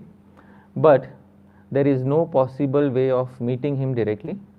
And Sri Krishna also is not, making the first move. Because he has a big ego, as I said, he is not going to easily make the first move. He does not want history to remember him as the first one. So therefore, she is getting more and more anxious about seeing him. One day she says to a particular Sakhi, Indi Varodara Sahodara Medura Shrir. Shrir, that person I saw, I don't know what his name was. But his Shrir, his body, the beauty of his body, Shrir, and the softness of his body, Medura Shri, his very soft body I saw. And as soft as Sahodara, Indivara Udara, as soft as the inner portion of a blue lotus. You know the central portion of a blue lotus, what is it called? Corolla? Yes. So the corolla of a blue lotus is the softest part of the lotus. His body was as soft as the corolla of a blue lotus. Vaso, and the clothes he was wearing were in contrast to his bodily complexion. Dravat Kanaka Vrinda Nibham, as molten gold, the dhana he was wearing. On top of that, Amukta Mauktika Manohara Hara Vaksha, his vaksha, his chest, was having a har, having a garland, which was Amukta Mauktika, which was a liberally hanging, dangling garland or necklace of pearls. Oyam Yuva, who is this young person? I don't know. Jagat, entire world. My entire world, Ananga Mayam Karoti. Does anybody know what is the meaning of Ananga? Cupid. No. Kamadev. My entire world he is filling with Cupid. So I see love everywhere. I don't know who this person was. So dear devotees, even the name is not known. But attraction is developing for such a person. This is the stage of what, dear devotees? Purva Rag. Kindly read the translation, Mataji. His effulgence is as soothing as the effulgence emanating from the whirl of a blue lotus. He wears clothes that resemble brilliant molten gold. A necklace of pristine pearls hangs liberally from his neck. Dear Sakhi, who is this young boy?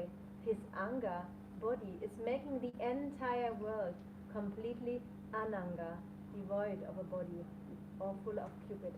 Yeah. Another meaning is, Koyam Yuva, who is this young person? Jagat Anangamayam Karoti. He is making the entire world full of Ananga. One meaning of Ananga is Cupid, Kamdev. Another meaning of Ananga is Ananga, without Anga, without body. Which means that he is making the entire world liberated and free from material bodies. So, Koyam Yuva, who is this person?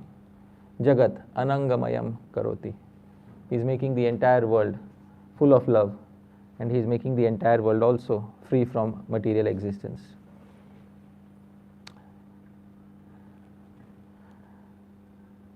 So her Sakhi asked, tell me more.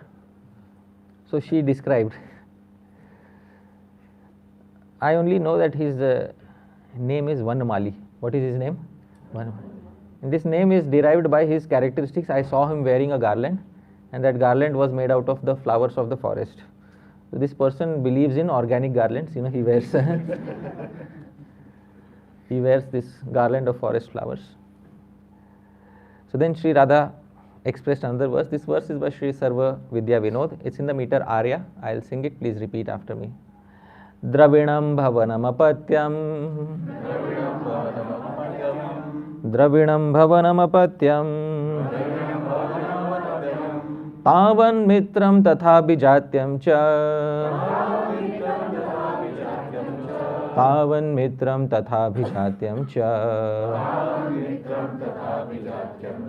Upayamunam vanamali.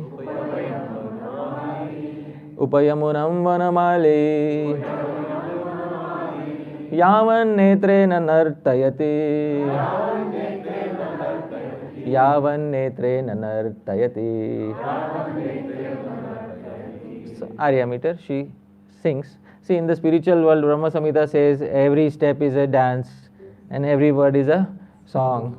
So this is what it is. One of the 64 arts is the art of composing verses on the spot. Ashukavitvam. And we humans may not be having this art. Many of us may not be having this art. There are some humans on this planet who can quickly compose verses. In the spiritual world, this art is taken to its perfection, so you can immediately on the spot compose verses out of the feelings that you are having. And that is why these emotions, Sri Radha Krishna, are often exchanged in the form of verses. We should not have the doubt that, somebody, they might be speaking in sentences like we speak, and then somebody composed a verse out of it. Right? They are capable of speaking directly in the form of verses. This is Dravinam Bhavanam Apatyam. Dravinam, I know, that a person may have a lot of wealth. Bhavanam, a person may have a big house. Apatyam, a person may have children. Tavan Mitram, and a person may have friends. Tatha Abhijatyam cha, and a person may have relatives. All these things are good, but Sakhi, I'll tell you one thing. Upayamunam vanamali yavan netre na nartayati. But all these things are good only as long as Vanamali on the banks of Yamuna doesn't cast his sidelong glance. All these things are good. The day you fall haplessly in love with this person, Dravinam Bhavanam Apatyam, you will sing Na dhanam na janam na sundarim Kavitam va jagadisha kamaye Mama janmani janmanishware Bhavatad bhaktirahaitu ki tvai. You will sing. Till that time, you keep your home, you keep your wealth. But the day you see the sidelong glance of Vanamali, forget all of that. Because everything will be destroyed at that very moment. Here is the translation, Mataji, kindly read. Dear Saki, one's wealth, home, children, friends, and family are important only as long as Vanamali, standing on the banks of the Yamuna, doesn't cast his sidelong glances upon them. Yes. Many warnings have been given by the previous acharyas. Don't go there. Don't go there. Still, If you go to Vrindavan, yeah. don't go. If you still want to take the risk, it's up to you. And how many of you would like to take the risk? So, fools rush in where. Anyways. So, should we pause here, dear devotees? No. One more verse we'll do, alright? Huh?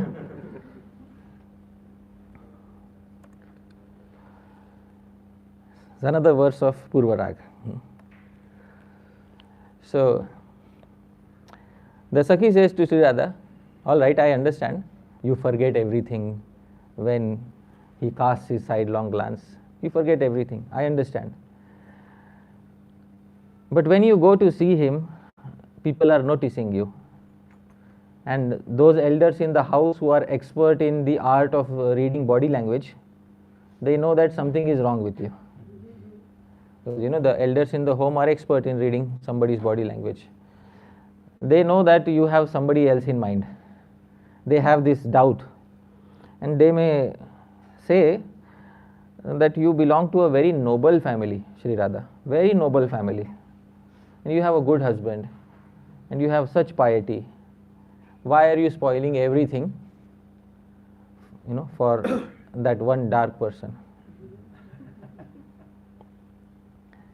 So Sri Radha in reply says this. This verse is in the meter Shardul Vikriditam. Now let's sing together. All right.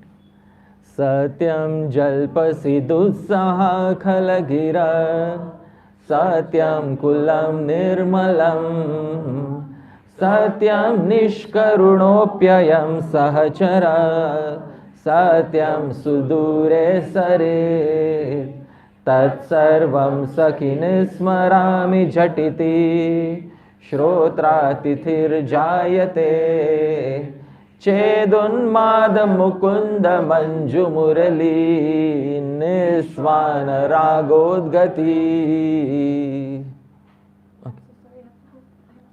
Okay, no problem. No, we brought the Parṣada here. Okay, no problem. So it's been all okay. Okay. Thank you for coming. Thank you. I'm sorry to push out myself. No Sorry. problem. Thank you. Thank you so much.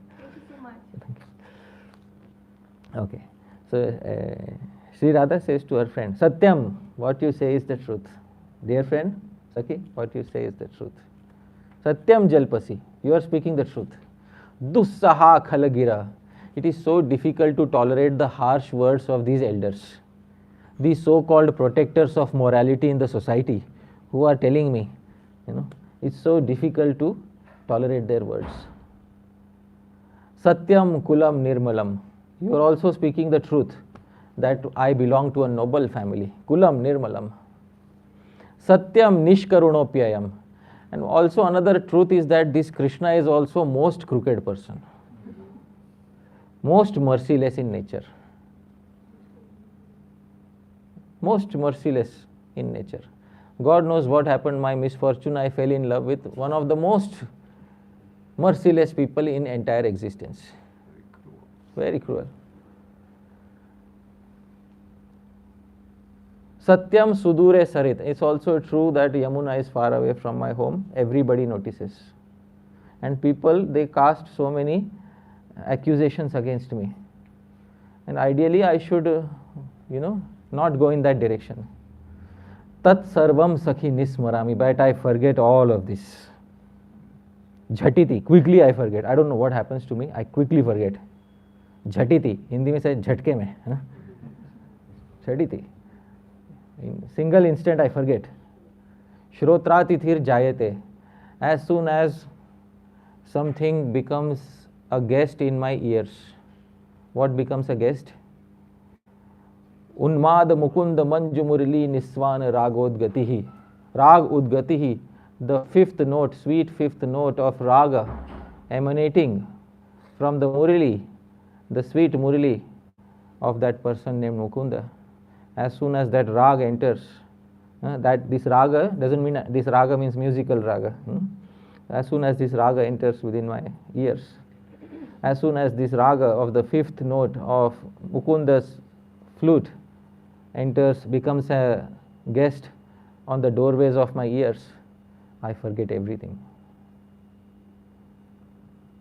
This, dear devotees, is the prema that she is experiencing. Kindly read the translation, Mataji. Sakhi, you speak the truth.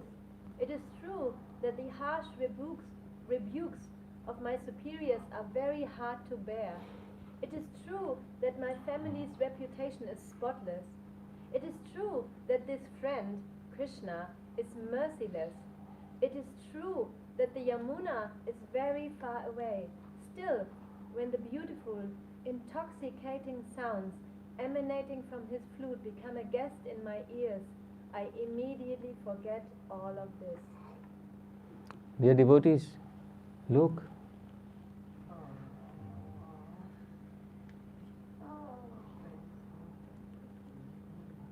In the middle of the night, he glows like the blue lotuses. and he plays upon his flute.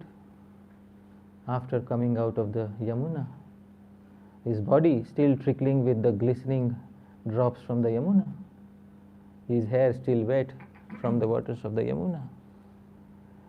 In the pleasing breezes, he sits down and plays on his flute.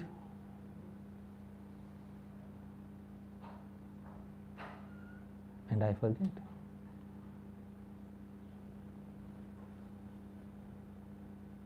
Who is at fault?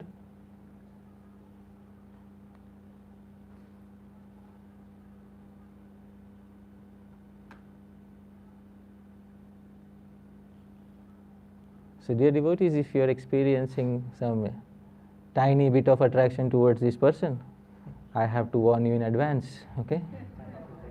Fools rush in where angels fear to tread, isn't it? That's what they say. Too late. So you walk on this path only if you want to forget calm.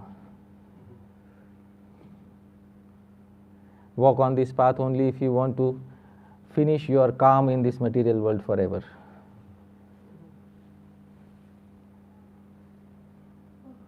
Because once you experience this, there is no coming back to this world. All right? You have been warned before you enter.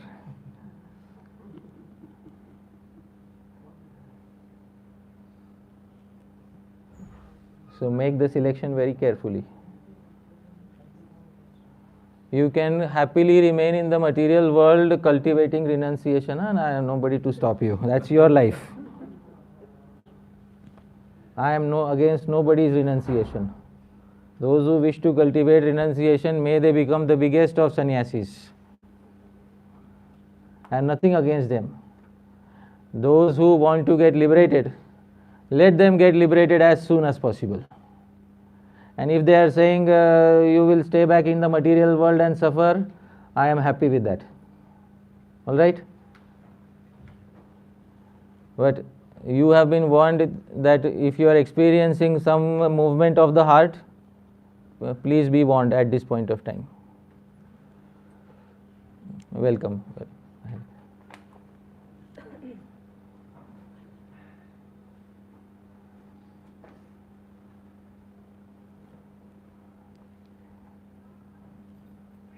So, how many of you would still like to make the mistake? See? That's how members of a cult are. You tell them everything negative about the leader of the cult. Still they are blindly believing. But anyway, we all are like that. See, only two people are happy in the world. The completely pagal and the completely liberated. Everybody else in between is suffering. That's what Narad Muni says, right? So you make your choice. What do you want to become? The complete pagal? Or you want to take that impersonal route and become liberated? What do you want? You made your choice.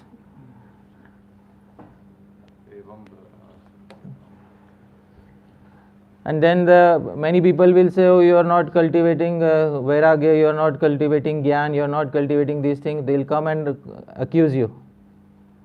And they'll also accuse you are spoiling 10 other people with you. And that's a common accusation. Are you prepared to take that accusation as decorations on your chest? Because there are people who will accuse. Society won't let you live peacefully. One thing I'll tell you. To walk on this path means to face difficulties in the society. There will be people in the society who will not agree to this point of view, even though it comes from Srila Rupa Goswami. There will be people who will have doubts about Bhakti Rasa, even though it comes from Srila Rupa Goswami. And they will similarly cast doubts and allegations upon you. But if you are willing to walk on the path, be ready to face allegations.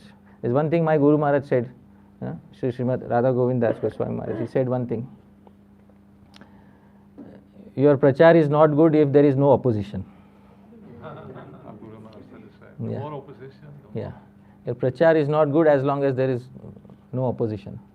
So there will be some opposition, but know that all of this is supported by the previous acharyas and Shastra.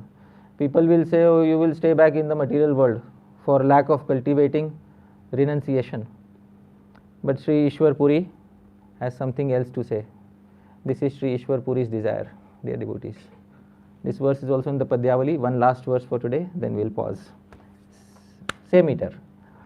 Yoga Shrutyupapatti Nirjana Vana Dhyanadva Sambhavita Swarajyam Pratipadya Nirbhayamami Mukta Bhavantu Dvija Asmakam tu Kadamba Kunja Kuhara Pronmiladindivara Shreni Shyamal Dhama Nama Jushatam Janmastu Lakshavadhi.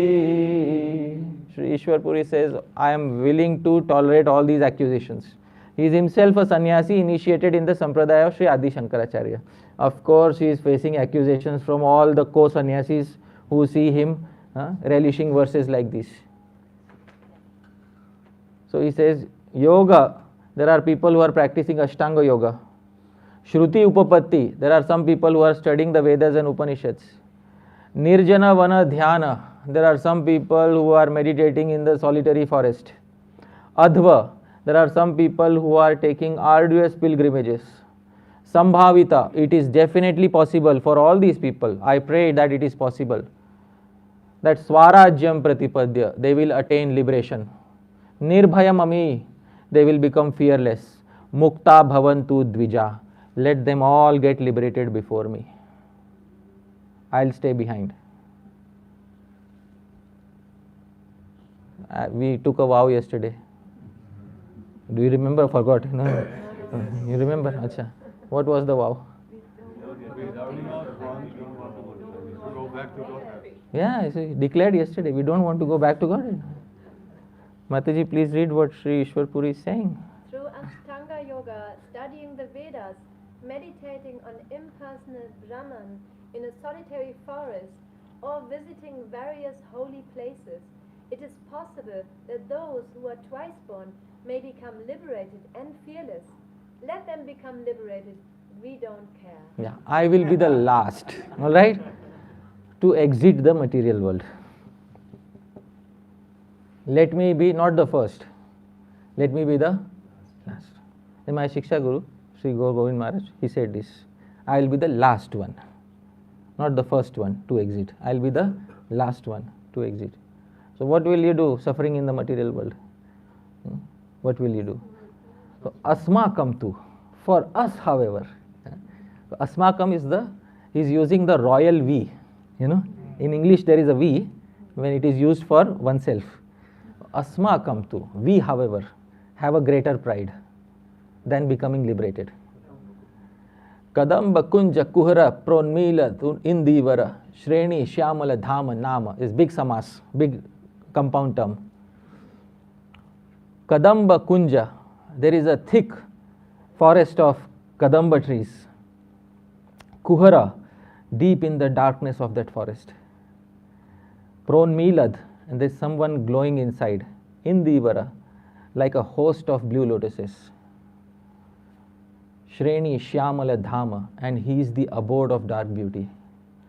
Nama, and he has a name. I won't tell you his name, Ishwar Puri says. I won't tell you his name. Because an impersonally should never hear the name of Bhagavan. Nam, he has a name. Jushatam, while relishing, tasting, chewing upon his Nam. Janma astu lakshavadi, may I spend millions of lives in this particular world. So this is the desire of Sri Ishwar Puri. Kindly read, Mataji. For us, however, the most relishable is the Nam of that dark abode of beauty, who resembles a host of blue lotuses glowing deep within a wonderful kunj of kadamba trees. May we spend millions of lives relishing the name of that dark-hued individual. What is his name? Don't tell anyone.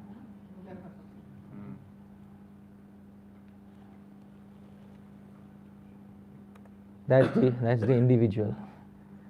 Kadamba kunja kuhara pronmila dindivara shreni shyamala dhama nama jushatam janmastu lakshavadhi. This translation. Yes.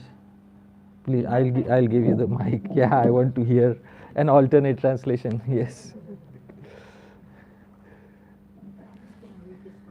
There are so many twice-born persons like Brahmanas, Kshatriyas, and Vaishyas who may perform Ashtanga Yoga, study the Vedas, meditate alone in the forest, or roam from one holy place to the next. They do so in order to directly realize their eternal spiritual nature as Brahm. Concomitantly, they become fearless and attain liberation. Let them do so. We, on the other hand, have staunch faith in the old blissful holy name of Shyam Sundar, who is like a mass of blue lotuses illuminating a cave-like kunja of Kadamba trees. We are attached to his name, and even if we have to pass millions of births performing Nam Kirtan, there is no loss for us. We will never accept the so-called joy of mukti. Yeah. So, dear devotees, the verse does not mention the name, all right? The name is mentioned in the translation, all right? But I kept the secret. Don't speak the name, dear devotees. Let it be a secret in your heart. What is the name of this? Do you know what is the name of this person? No, you don't have to say, all right, keep it a secret. Swapriyanam, the name that is dearmost to your heart. Don't speak that name, dear devotees. If somebody asks you, what is the name of this person? So you only have one thing, I don't know. I just know. Kadamba kunja kuhara pronmila dindivara shreni shyamala dhama. That is his name, a big adjective. Nama jushatam, and while relishing his Nam, Janma astu lakshavadi, may we pass millions of lives. And let everybody else get liberated. That's okay with me. So, are you prepared to stay back in the material world? Oh, still people are not saying yes loudly. It's okay. I don't want to force you to say yes. But consider. In the association of Yeah. Ishwar Yeah. Prasad. Consider the thought process, the mindset of Sri Ishwar Puri. I understand that the prospect of leaving the material world is very attractive. And I don't want to force any of you against your will. But it's important to understand what the heart of a Gaudiya Vaishnava is. Going back to Godhead is good. And we introduce many devotees like that. That you come, chant Hare Krishna, so that you will chant and then you will end up going back to Godhead. That's all. Many people are introduced in that way. But at the same time, after a certain time, they should be told that moksha is not the highest goal of life. More important than moksha is also what? Prema. Prem seva is most important. So, this is a very important part of our philosophy that we should understand. And Sri Ishwar Puri, the spiritual master of Sri Chaitanya Mahaprabhu, has clearly expressed this particular feeling in his verse in the Padyavali. So, we will pause here. Tomorrow we will discuss more nectarian verses from Sri Padyavali. Yadatra skalitam kinchit vidvam saha purayantu tat. Yadatra saushthavam kinchit tad guroreva me nahi. Yadatra skalitam kinchit. It's possible I might have slipped. Skalitam literally means slipped. It's possible I might have slipped while speaking something. Vidvam saha. But you are all greatly learned individuals. Purayantu tat. Please correct any mistakes. But yadatra saushthavam kinchit. If there's anything nice in the presentation, please remember tad guroreva. It belongs to my Gurujanas. Me nahi. It doesn't belong to me. Thank you very much, dear devotees. Hare Krishna.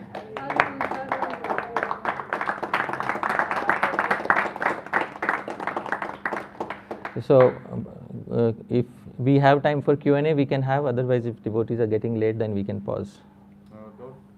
Anyone should not leave without Parṣada. Yeah. during Parṣada, but we do some Q&A. But Yeah. if someone has to work or you Uh, feel like this is not a good sangha, better is there. So we'll have some Q&A, but if meanwhile if somebody wants to go honor Prasadam, is there facility? There is Yeah, there is facility. Where should they go honor Prasadam? just around the corner. Around Okay, the corner. very good. So yeah, I will check in with Linda. yeah. Okay, so let's begin. Anybody wants to ask anything? Yes, Mataji. Prabhuji, when we read this literature, I'm thinking in the back of my head, we want to fall in love with Krishna, but then my goal is Bhavulasrati, which is more, like for Radharani. Then I find in my head a little bit of a contradiction to go forward with it. The question is, who told you that the goal is Bhavullasrati? Because Rupa Goswami explained that in Bhakti Rasamrita Sindhu. That Yeah. Manjari Bhav, Sure. they feel that emotions, because they are the Adatmika with Radharani, and they feel that, but they have more of them, all the faithfulness is for Yeah. Radhaji. And Shri Rupa Goswami's personal mood is that. But at the same time, he doesn't expect each and every devotee to become an exact carbon copy of his mood. So that's very important to understand. And I always say this thing. There are devotees of Mahaprabhu in Dasya Ras, Sakhya Ras, Vatsalya Ras and Madhurya Ras. Even in Madhurya Ras, there is Kamanuga and Sambandhanuga. So there are both types of bhakti that are mentioned even in Madhurya Ras. Often it is seen that devotees, there are individuals who emphasize on this bhav of Sri Rupa Goswami, which is called Bhavolasrati, and it is the crest jewel of all the emotions, that have been mentioned in relationship with Sri Radha and Krishna. But it's not that you try to first artificially collect those emotions. Whatever yena kena prakarena manah Krishna niveshaya. The first thing for a practitioner is somehow or other invest your mind in Sri Krishna.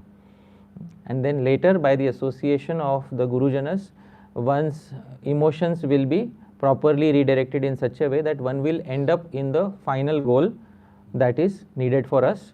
For Gop Kumar, it was not Bhavolasrati. I hope you are able to understand. Yeah. But different devotees, it will be a different type of rati towards Krishna. So it's not that Gopakumar was thinking since the very beginning, I want to have this type of rati and therefore I should align myself like this. The Gurujanas will align us according to what our innate, natural, organic tendencies from previous devotional impressions are. So it is called Adrishta. Adrishta means previous devotional impressions which are unseen. So that is what leads different devotees to different positions in the spiritual world. but like Murari Gupta, he found very difficult to change later on. Sure, yeah. It's difficult to change. And every devotee glorifies their rasa. This is mentioned in the Chaitanya Charitamrita. So, to give a praman for this, here it is.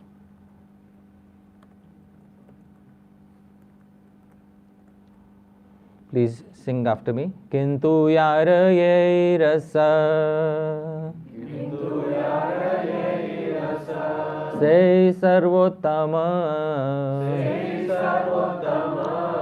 तटस्थ हैया विचारिले आचेतरतम. Mataji, kindly read the translation. It is true that whatever relationship a particular devotee has with the Lord is the best for him. All right. So this is the fact. Whatever relationship that will be directed by Bhakti Devi within your heart, you will naturally feel this is the best relationship. And in some cases it may be Bhavolasrati for some devotees it may not be. But whatever relationship they relish, they will feel this is the topmost for me. But from a neutral point of view, of course, Sri Rupa Goswami has given so many categorizations. Alright? But it's one thing to have a neutral understanding of the concepts of Bhakti Ras. It's another thing to go about experiencing it.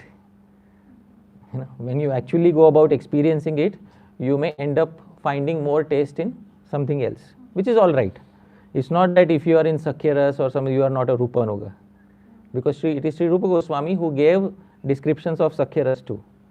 But there may be some individuals who may say, no, you have to be strictly pinpointed Rupanuga. All glories to them, okay. But there is still space for other individuals too. Right? because the spiritual world is very big and not every masala is garam masala. You know, it's very important to understand this thing. The other reason, Swami, Yeah. all Vaishnavas coexist. Yeah. No conflicts. Not conflict. Everybody respect Yeah. personal upasana Yeah. with the order upasana. Yes. I will show you also another verse from Bhakti Rasamrita Sindhu. It's a very nice verse from Bhakti Rasamrita Sindhu, where Sri Rupa Goswami is describing about Sakhya Ras. And when he is describing about Sakhya Ras, this is in the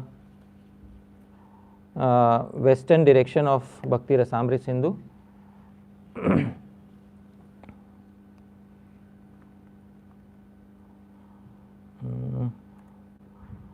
Let me, yeah.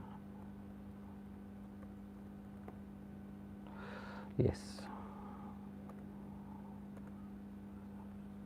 This is Bhakti Rasamrita Sindhu 3.3, 134 to 136.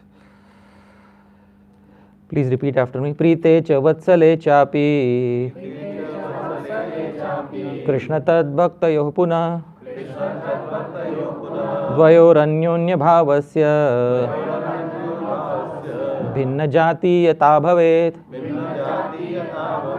So Sri Rupa Goswami says, let's take two rasas, Preet and Vatsal. Preeta is Dasya ras. Preeta is another name for which ras? Dasya. Vatsal is another name for Vatsalya. So let's take these two, Preete, Vatsale, Dasya, Vatsalya. Krishna tad bhaktayoh punah. And in Krishna and his devotee, in these two rasas, dvayor anyonya bhavasya bhinna jatiyata. There is gradation between Krishna's emotion and devotee's emotion, in the sense that in Dasya, the devotee is lower, Krishna is higher. In Vatsalya, Krishna takes a lower position, the devotee takes a higher position. Of course, there is one ras where this is completely removed, and Krishna and the devotee become completely one in equality. Please repeat. Preyan eva bhavet preyan atah sarva raseshvayam sakhya samprikta hridayai sadbhirevanubudhyate. Preyan eva bhavet preyan. Therefore, Sakhya is the dearmost, most wonderful. Sarva raseshu, amongst all the rasas, I am. But oh my goodness, some people, no, this is not what we have heard. It goes against everything that we have been taught. All right. Let's keep an open mind and learn from Sri Rupa Goswami. Understood, agreed that some Gurujanas have spoken exclusively in favor of which rasa? Madhurya rasa. But this is because they have personal feelings attached to that rasa. I hope you are able to understand. They speak like that because they have personal feelings attached to that rasa. Now, when we are making an objective study, then we also have to see, when Rupa Goswami described Sakhya Rasa, he described it like a person who relishes Sakhya Rasa. That's his specialty. And therefore he said, Preyan eva bhavet preyan. Sakhya is the dearmost. Sarva raseshu, amongst all rasas.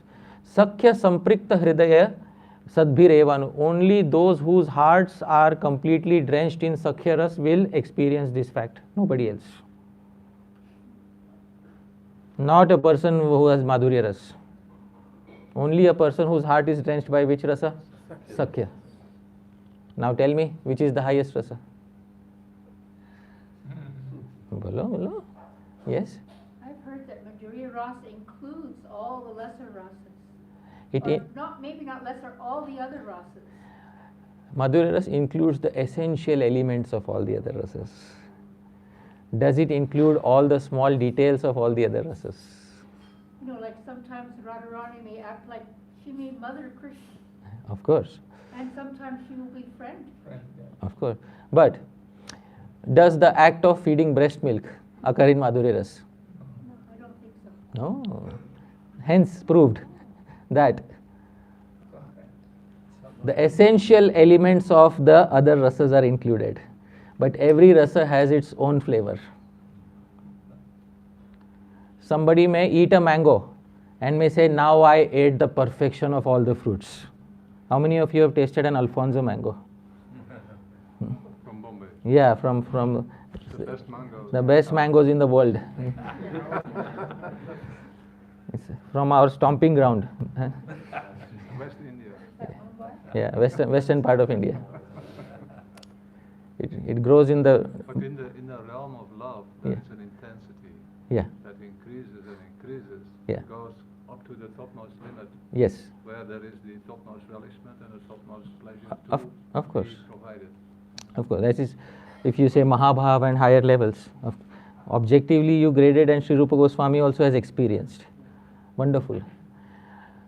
But let's also see from the point of view of the individual jiva who is experiencing. That is another approach. Yeah. That is the individual approach. Yeah. No, I'm also saying that every jiva also has a certain capacity beyond which they cannot go. So for that particular jiva, Sakhya may be the highest point beyond which there is nothing more for them to be experienced. For Dasya or anything. So that is what we should all understand. Sometimes the guru and the disciples rasa also doesn't match. Like the guru was Sri Hriday Chaitanya Prabhu and disciple was Sri Dukhi Krishna Das. And did the ras match or not match? No. So Sri Dukhi Krishna Das went to somebody who had a similar ras. Whom did he go to? Sri Jiva Goswami. And then the ras matched. So it's a very dynamic flow, and it's very individual. And I always say this thing, soft institutionalization around rasas should also be avoided as far as possible. All right, it's my request that soft institutionalization around rasas or this particular mood should also be avoided. Otherwise, we are turning Bhakti Rasamrit Sindhu in a tiny lake. It's a big thing we have to understand. So soft institutionalization. Because soft is like. Hard institution, you give it a name and a brand and a logo. That should be avoided. That is around rasa, any sort of institutionalization, hard or soft. Around rasa, my request is to avoid, because these people say this is the highest, therefore this is the highest. We respect that, but at the same time, rasa is not a matter of voting and deciding by public vote. Rasa is a matter of personal experience. So let it remain personal experience. And I have a very simple question I'll ask you. Everybody, I said rasa is also in terms of food. Bhojan rasa, 6 rasas are there in food. How many of us like sweet juices? Raise your hands. Yeah. And those who did not, sweet juices. How you like? Who did not raise their hand? How dare you not like sweet juice? Don't you know Alfonso mango is the greatest of all fruits? It comes from the best place on Mother Earth, Maharashtra. In the black soil of Maharashtra, it grows, the sweetest product in the whole wide world. Alfonso mango. How dare you not like Alfonso mango? So people will try to do even in the domain of bhakti rasa like that. I hope you are able to understand. Yeah, only. Did you say in the beginning that Padyavali has got all the flavors? Yeah. So when we read it, will it help someone to get in the direction? Yes, it will help all sorts of devotees. There are verses about Dasya, Sakhya, Vatsalya also. I am not taking those so much, just related to Sri Radha Krishna Lila. And you also said yesterday that you'll be telling some precautions as well. Yeah, tomorrow I will tell. I know precautions are very important, but tomorrow I will tell. Yes. I've heard that among the Sakyas that there's Priya Narma Sakyas that actually know about Krishna's conjugal pastime. Yeah. And I guess they take part in some way, not directly, but some external teaching. Yeah, see, Priya Narma Sakha is a category of friend. Sakha means friend. Narma means very close. Priya, Narma is somebody who helps in solitude also. In solitary places he helps. Priya is very dear. Priya Narma Sakha. Now, amongst all the friends that, and it's about boys. This category exists in the masculine gender. So, amongst the boys, amongst Sri Krishna's male friends. So amongst the boys, there is always one particular friend who is so close to the heart, he knows everything about the friend. whatever wrongdoings have been done. He knows everything, but he is a partner in crime. I hope you are able to understand. So, a rough translation of Priya Narma Sakha can be partner in crime. Not an exact translation, all right? A rough translation of, yeah. So he knows, my friend, he has this incorrect habit. But since I am his friend, I will help him. That's what friendship is for. If you couldn't help your friend in the wrong things, then you are not truly a friend. I hope you are. That's what. Isn't it? I hope all of you agree. No judgment. And then Bhagwan also, and Bhagwan also feels confident with such friends. Bhagwan will tell. See, that day I saw Sri Radha. The Sri Rupa Goswami describes it. Mukhatushara mayuka bimbe. When the moon of her face arose on the eastern horizon of my eyes, I completely forgot myself. So he will not admit this in front of anybody else, because he has that ego that, if I admit in front of everybody, they'll tell the gopis, and the gopis will, everywhere they'll broadcast. He is the first one to have fallen. So that Priya Narma Sakha is needed for that purpose. Amongst all the friends, there is a special partner in crime. That is what you call a Priya, and he will never break your secrets. For Krishna's secrets, he will never break Krishna's secrets. That person is called as Priya Narma Sakha. So one time when Holi pastime, Holi, Holi, during Holi, which is coming up, so there were two groups forming. One is Shri Krishna's group and Shri Radha's group. In previous years, they used to celebrate separately. They were smaller. When they grew up, they started noticing each other. So some rivalry developed between Shri Krishna's group and Shri Radha's group. So the stage was set for a showdown on one particular Holi, and they were preparing their war plan, and Shri Krishna was preparing his war plan. Shri Jiva Goswami describes in Gopal Champu all of this. So they, and also in Madhukeli Valli. So the Shri Krishna's group sent Madhumangal, Priya Narma Sakha. And Madhumangal went to the other camp and said, see, I come in peace. Just, we don't want to be enemies with you. We want to be friends with you. Just can you tell us what you are thinking of? So Sri Radha knew that he is up to no good. So they captured him and they painted his face half black. And one eye they painted a circle around it. And they tied him up and they made him wear the clothes of a lady. They captured him basically. So he was kidnapped. Similarly, Sri Radha said, these people are sending messengers, we should also send a messenger. So they sent a messenger, an elderly lady, so that Krishna will not doubt. Because Krishna sent a young messenger, they sent an old messenger. An elderly lady was sent to know what is happening in Krishna's camp. So that elderly lady came and said, what is happening amongst all of you? What are you planning? So Krishna thought, our messenger is not yet back. And our messenger is missing. And another messenger has come. Something is wrong. So they captured that old lady.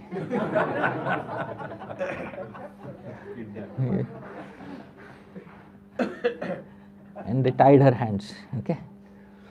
And they drew a moustache around her.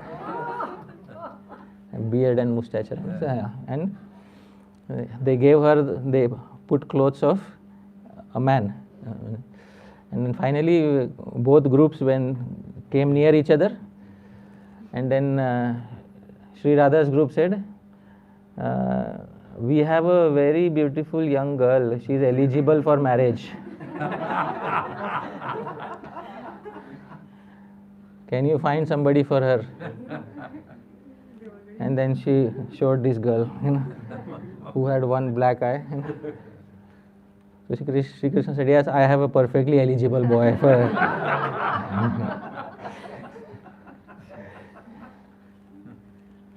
And then there was Gali. You know what is Gali? Sri Jiva Goswami says Gali. Sri Jiva Goswami's verse I am quoting. Narmanga Gali Ratha. the Narmanga Gali, they exchange Gali. What, anybody can tell me what is Gali? Verbal abuses, the choicest ones, were given to Uttam Shlok, Bhagavan Shri Krishna.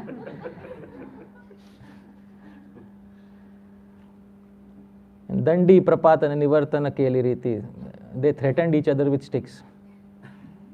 Kanta Kriti Vyatakrita Grahanam Sakhinam, and they made each other fall down and slipped on each other.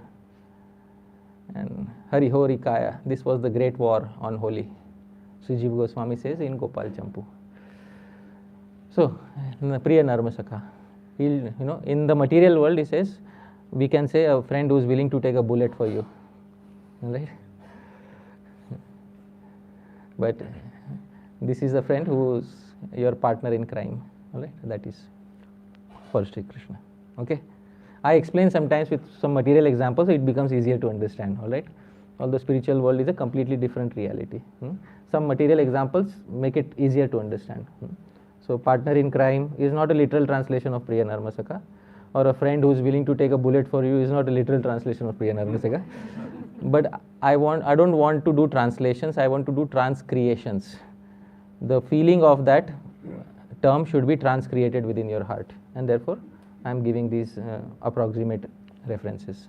All right, I hope that satisfies your query. Okay. Yes.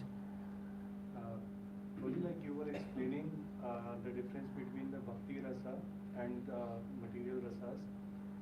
So my question is, what I could understand with your seminar also, like it's like in the material rasa, it's like more like the bhog vritti of an individual who want to actually enjoy that rasa, and in the spiritual it's like the seva vritti of an individual for Krishna, the love for the Krishna, and due to which those rasas are coming. So I wanted to ask, like we see Srila Jiva Goswami explaining about the Aropsit Bhakti. So now an individual is like, because he is inspired because of his bhog vritti only, to enjoy more or to get more of that rasa and with the Krishna. So like Srila Jiva Goswami also explained that like Karma Nish Bhakti or Gyan Vishnu Bhakti, when he gets that thing, then he automatically leaves the bhakti. So how exactly that transition of a person from this bhog vritti to this seva vritti happens? Because when he gets that ananda, then he automatically leaves that bhakti bhav. Right.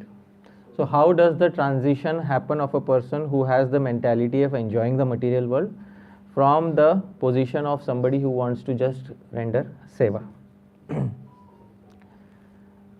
It certainly doesn't happen just by giving strong instructions to a person. I'll tell you one thing for sure. You may give 100 strong instructions, and let's say somebody tells you, Prabhu, you are not supposed to enjoy. Prabhu, you are not supposed to enjoy. And you may beat yourself with it 100 times a day. I am not supposed to enjoy. But there is a fact which is still going to stay. Raso vaisaha rasam hi evayam labdva anandi bhavati. The living entity lives for something. What does the living entity live for? Rasa. And no, hundreds of instructions are not going to change the fact that the living entity lives for rasa. Now, when a particular living entity sees another devotee who is experiencing prema of Bhagavan, the living entity becomes curious that, what is this particular person experiencing, which is so unique from my experience in the world. And then this devotee stays with this person, hears from this person, associates with this person. After staying with this person for some time, the devotee may, if that devotee is fortunate, come to the realization that true happiness is about giving yourselves completely to somebody else. And that somebody else needs to be someone who can receive that happiness gracefully. And that there's only one person like that, who is Akhila Rasamrita Murti, who knows how to reciprocate with each particular rasa. And which person is that? Sri Krishna. Meanwhile, in the material world, there are Guru and the Vaishnavas with whom you can begin practicing as a practitioner, you can begin the practice of giving up certain happiness of the self and prioritize their happiness. The world today has become a very selfish place. I see this very honestly. It has become a very selfish place, and even when people get into relationships in the world today, they are demanding from others, what will you do for me? That's how marriages are arranged nowadays. What will you do for me? What will you do for me? And then I've said this in the past. You do this, I'll do that. You do this, I'll do that. And this is our business arrangement for marriage. And that's how it's going to work. And many people nowadays are deciding on relationships like this. Previously, when people would actually fall in love, the traditional understanding of love is that I am willing to take any amount of unhappiness for the person I love. So that's a very exalted state of love. That is what is Gaudiya Vaishnavism. And if somebody doesn't have the heart to do that, they can learn in association with somebody who has that heart. The reason why most people are not able to experience even material love that existed previously is because people are not willing to sacrifice for somebody else. It's a very simple fact of life.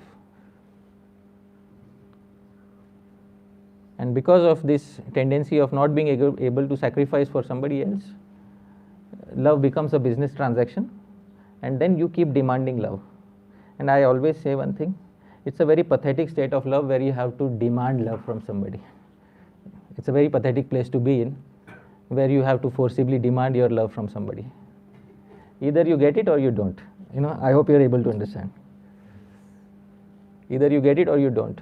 And if you don't get it in the world, you can at least give everything to a particular person. You can give everything to Sri Guru, you can give everything to Sri Krishna. When you give everything to Sri Guru and you give everything to Sri Krishna, it's not that he will not reciprocate. Ye yatha mam prapadyante tams tathaiva bhajamyaham. He will also worship and then have the grace to receive. Alright? Because receiving happiness is also a part of devotional service. Some people cannot even receive happiness gracefully. Receiving happiness is also part of Sri Raghunath Das Goswami. Sri Rupa Goswami, he became intoxicated on the sweet rice. Cooked by whom?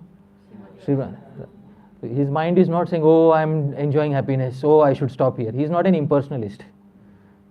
A devotee, when a devotee is given happiness by Krishna, the devotee has the grace, the elegance, the dignity to receive that happiness nicely. Doesn't think like an impersonalist, oh, I'm not supposed to receive happiness. Okay, I'll come to you, Mataji, just in a moment. I'll just give another small example. Let's take the example of a material relationship. If there is a boy and a girl who are married to each other, and the boy does everything for the happiness of the girl, and the girl also does everything for the happiness of the boy. But when the boy gives a gift to the girl, oh no, I'm not supposed to receive any happiness from you. Do you think that will give the boy happiness or not? No. So part of giving happiness to Krishna is also to show that I have the capacity to receive happiness with dignity. Not to run away from any happiness like an impersonalist. So that the Goswamis know. In the first verse of Vilap Kusumanjali, there is a indication that Sri Rupa Goswami has experienced, Sri Rupa Manjari has experienced a lot of happiness. And she has not run away from that happiness. But you should receive it with dignity. Yes, Mataji, you had something. I was just, the love, when a mother, I find it between a mother and a child, a young child especially, I think there is that unconditional love. Yeah. But then when they grow up, then they go their way. Yeah. But for me, it's like I've not so a great experience of that, so that I can let them go and then have that kind of feeling, The love between mother and child is closest that comes to unconditional. In the Upanishads, there is a discussion between Yajnavalkya and Maitreyi. And Yajnavalkya and Maitreyi, there is a discussion where Yajnavalkya says to Maitreyi, न वा अरे पत्युः कामाय पतिः प्रिय भवति आत्मनस्तु कामाय पतिः प्रियो भवति. So Yajnavalkya says to Maitreyi, it's not for the husband's pleasure that the wife loves the husband. I'm just repeating it slowly. It's not for the husband's pleasure that the wife loves the husband. The wife loves her own soul, and it is for her pleasure that she loves the husband. And then he reverses it, and then he says, Na va are jayaya kamaya jaya priya bhavati atmanastu kamaya jaya priya bhavati. It's not for the pleasure of the wife that the husband loves the wife. The living entity loves itself, and because the husband is that living entity, and because the wife is connected to him, and because if the wife is unhappy, who will become unhappy? He will become unhappy, and because he doesn't want to become unhappy, therefore he keeps whom happy? Wife. Therefore he only keeps his wife happy, not anybody else's wife. Alright? And finally he says, Nava are sarvasya kamaya sarvam priya bhavati atmanastu kamaya sarvam priya bhavati. A person does not love anything for the sake of that thing. A person loves something, even non-living things, because a person loves himself, the soul. So sometimes a person purchases a car, a brand new car, and every day is washing the car. So if the car is non-living, you may say, what are you doing? And someday he may take the car out on a ride and he may dash the car against a pole, and then he's crying on the street. You may say, Arey, that's a non-living entity, why are you crying? And the car is not suffering any pain. But the pole has suffered more than the car. All right, but you're not crying for the pole, you're crying for the car. Why? Because the car is related to me. And because most importantly, I love whom? Myself. And similar is the case with children. Before children are brought into the world, we haven't even seen their faces. 9 or 10 months that the child is born in the womb of the mother has not even seen the face of the child. A man and a woman get together because they have love for each other, and then a child is born within the womb, and gradually over time the feelings of belongingness towards the child develop as the child is growing within the womb. It's not that before the child is born the man and women are thinking of parental love. It's not like that. I hope what I'm saying makes sense. Yes? So the man and woman love themselves, so they come together, and then a natural side effect of them coming together is the child being born, and because of that attachment the child also becomes a part of themselves, and for that reason they give pleasure to the child, because if the child becomes unhappy, who will become unhappy? We will, and we don't want to see ourselves unhappy, so we give happiness to the child, not somebody else's child, our child. Yeah. So in my language, Marathi, there is a proverb, आपला मुलगा दुसऱ्याचा cart. Mine is a son, the neighbor's is a brat.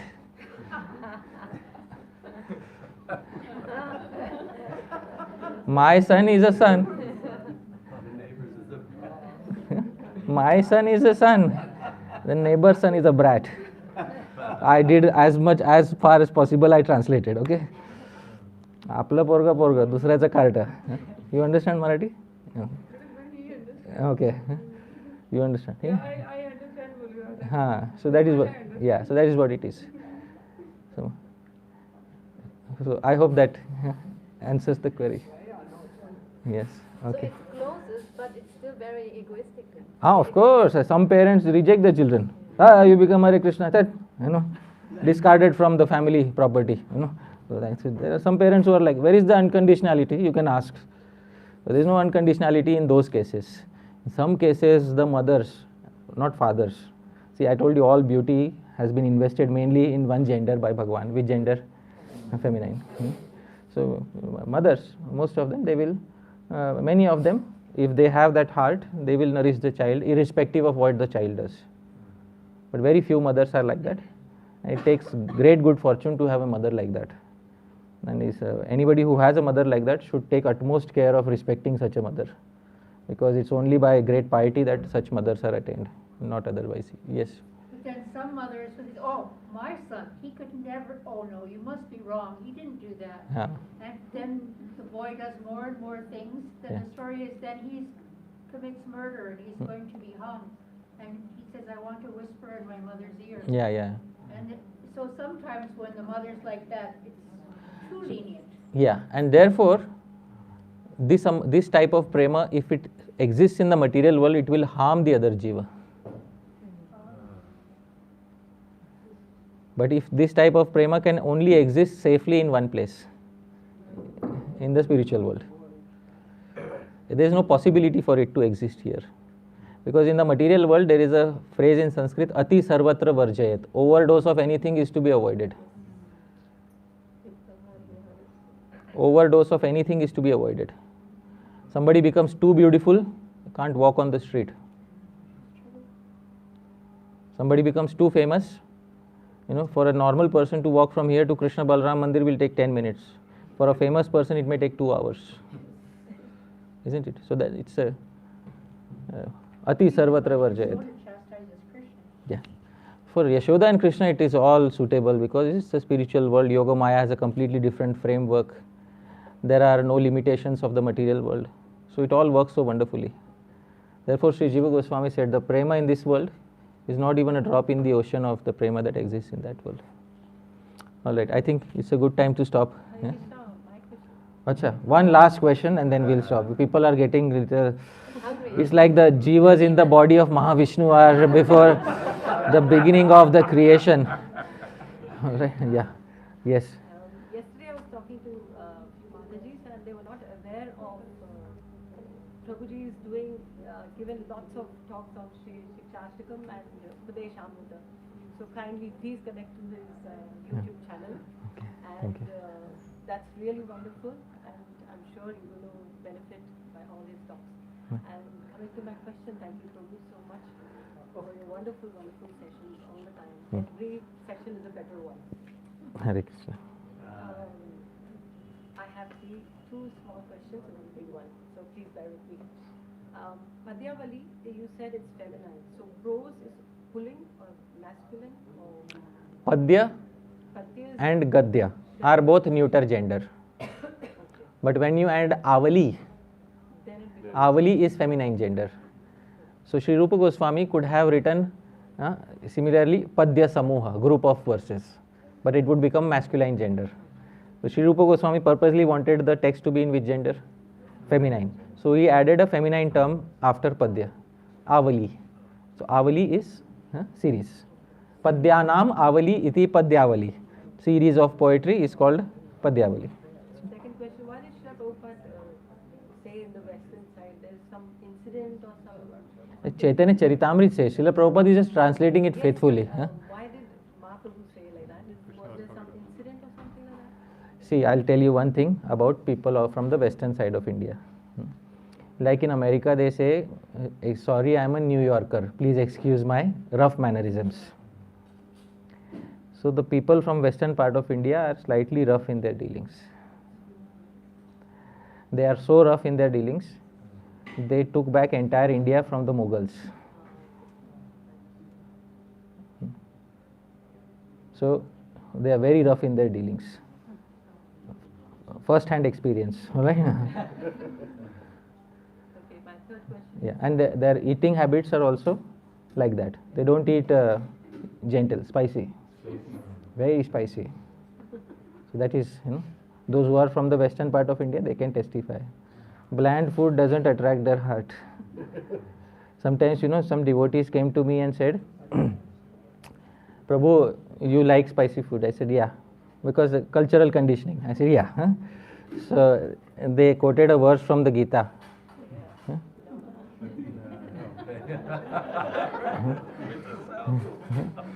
Foods that are too bitter, too sour, salty, hot, pungent, are in the mode of passion. So I replied, too pungent. That's a very relative thing, है ना?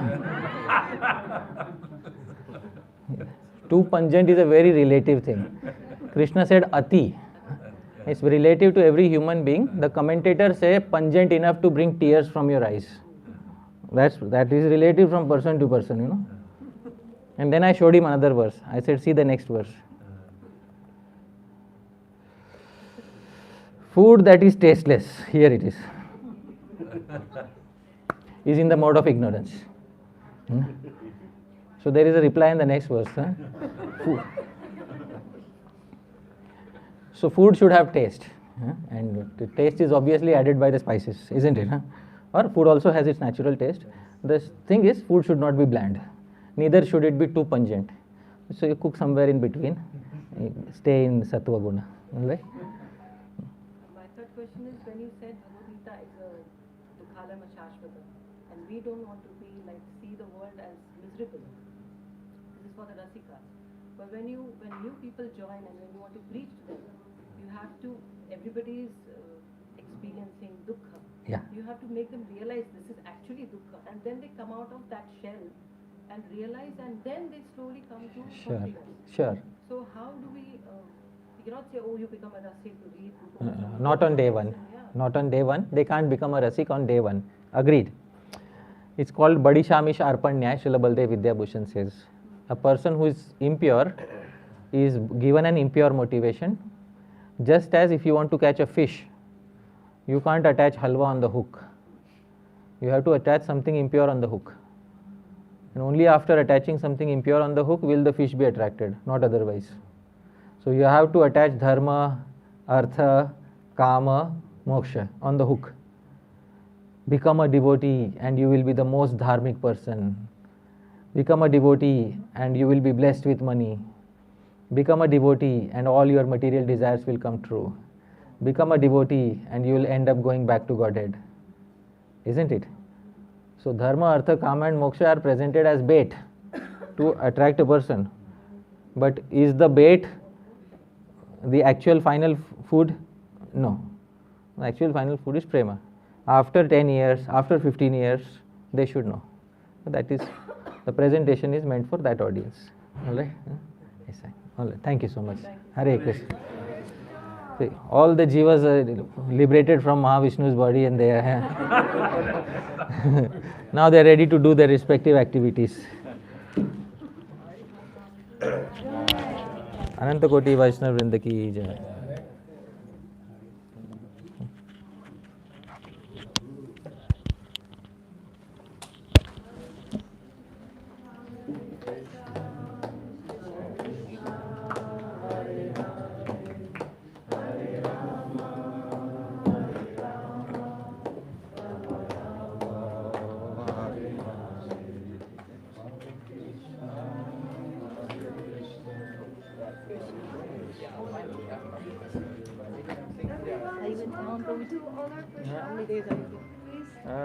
Tomorrow, कल जा रहे हैं ना हम लोग?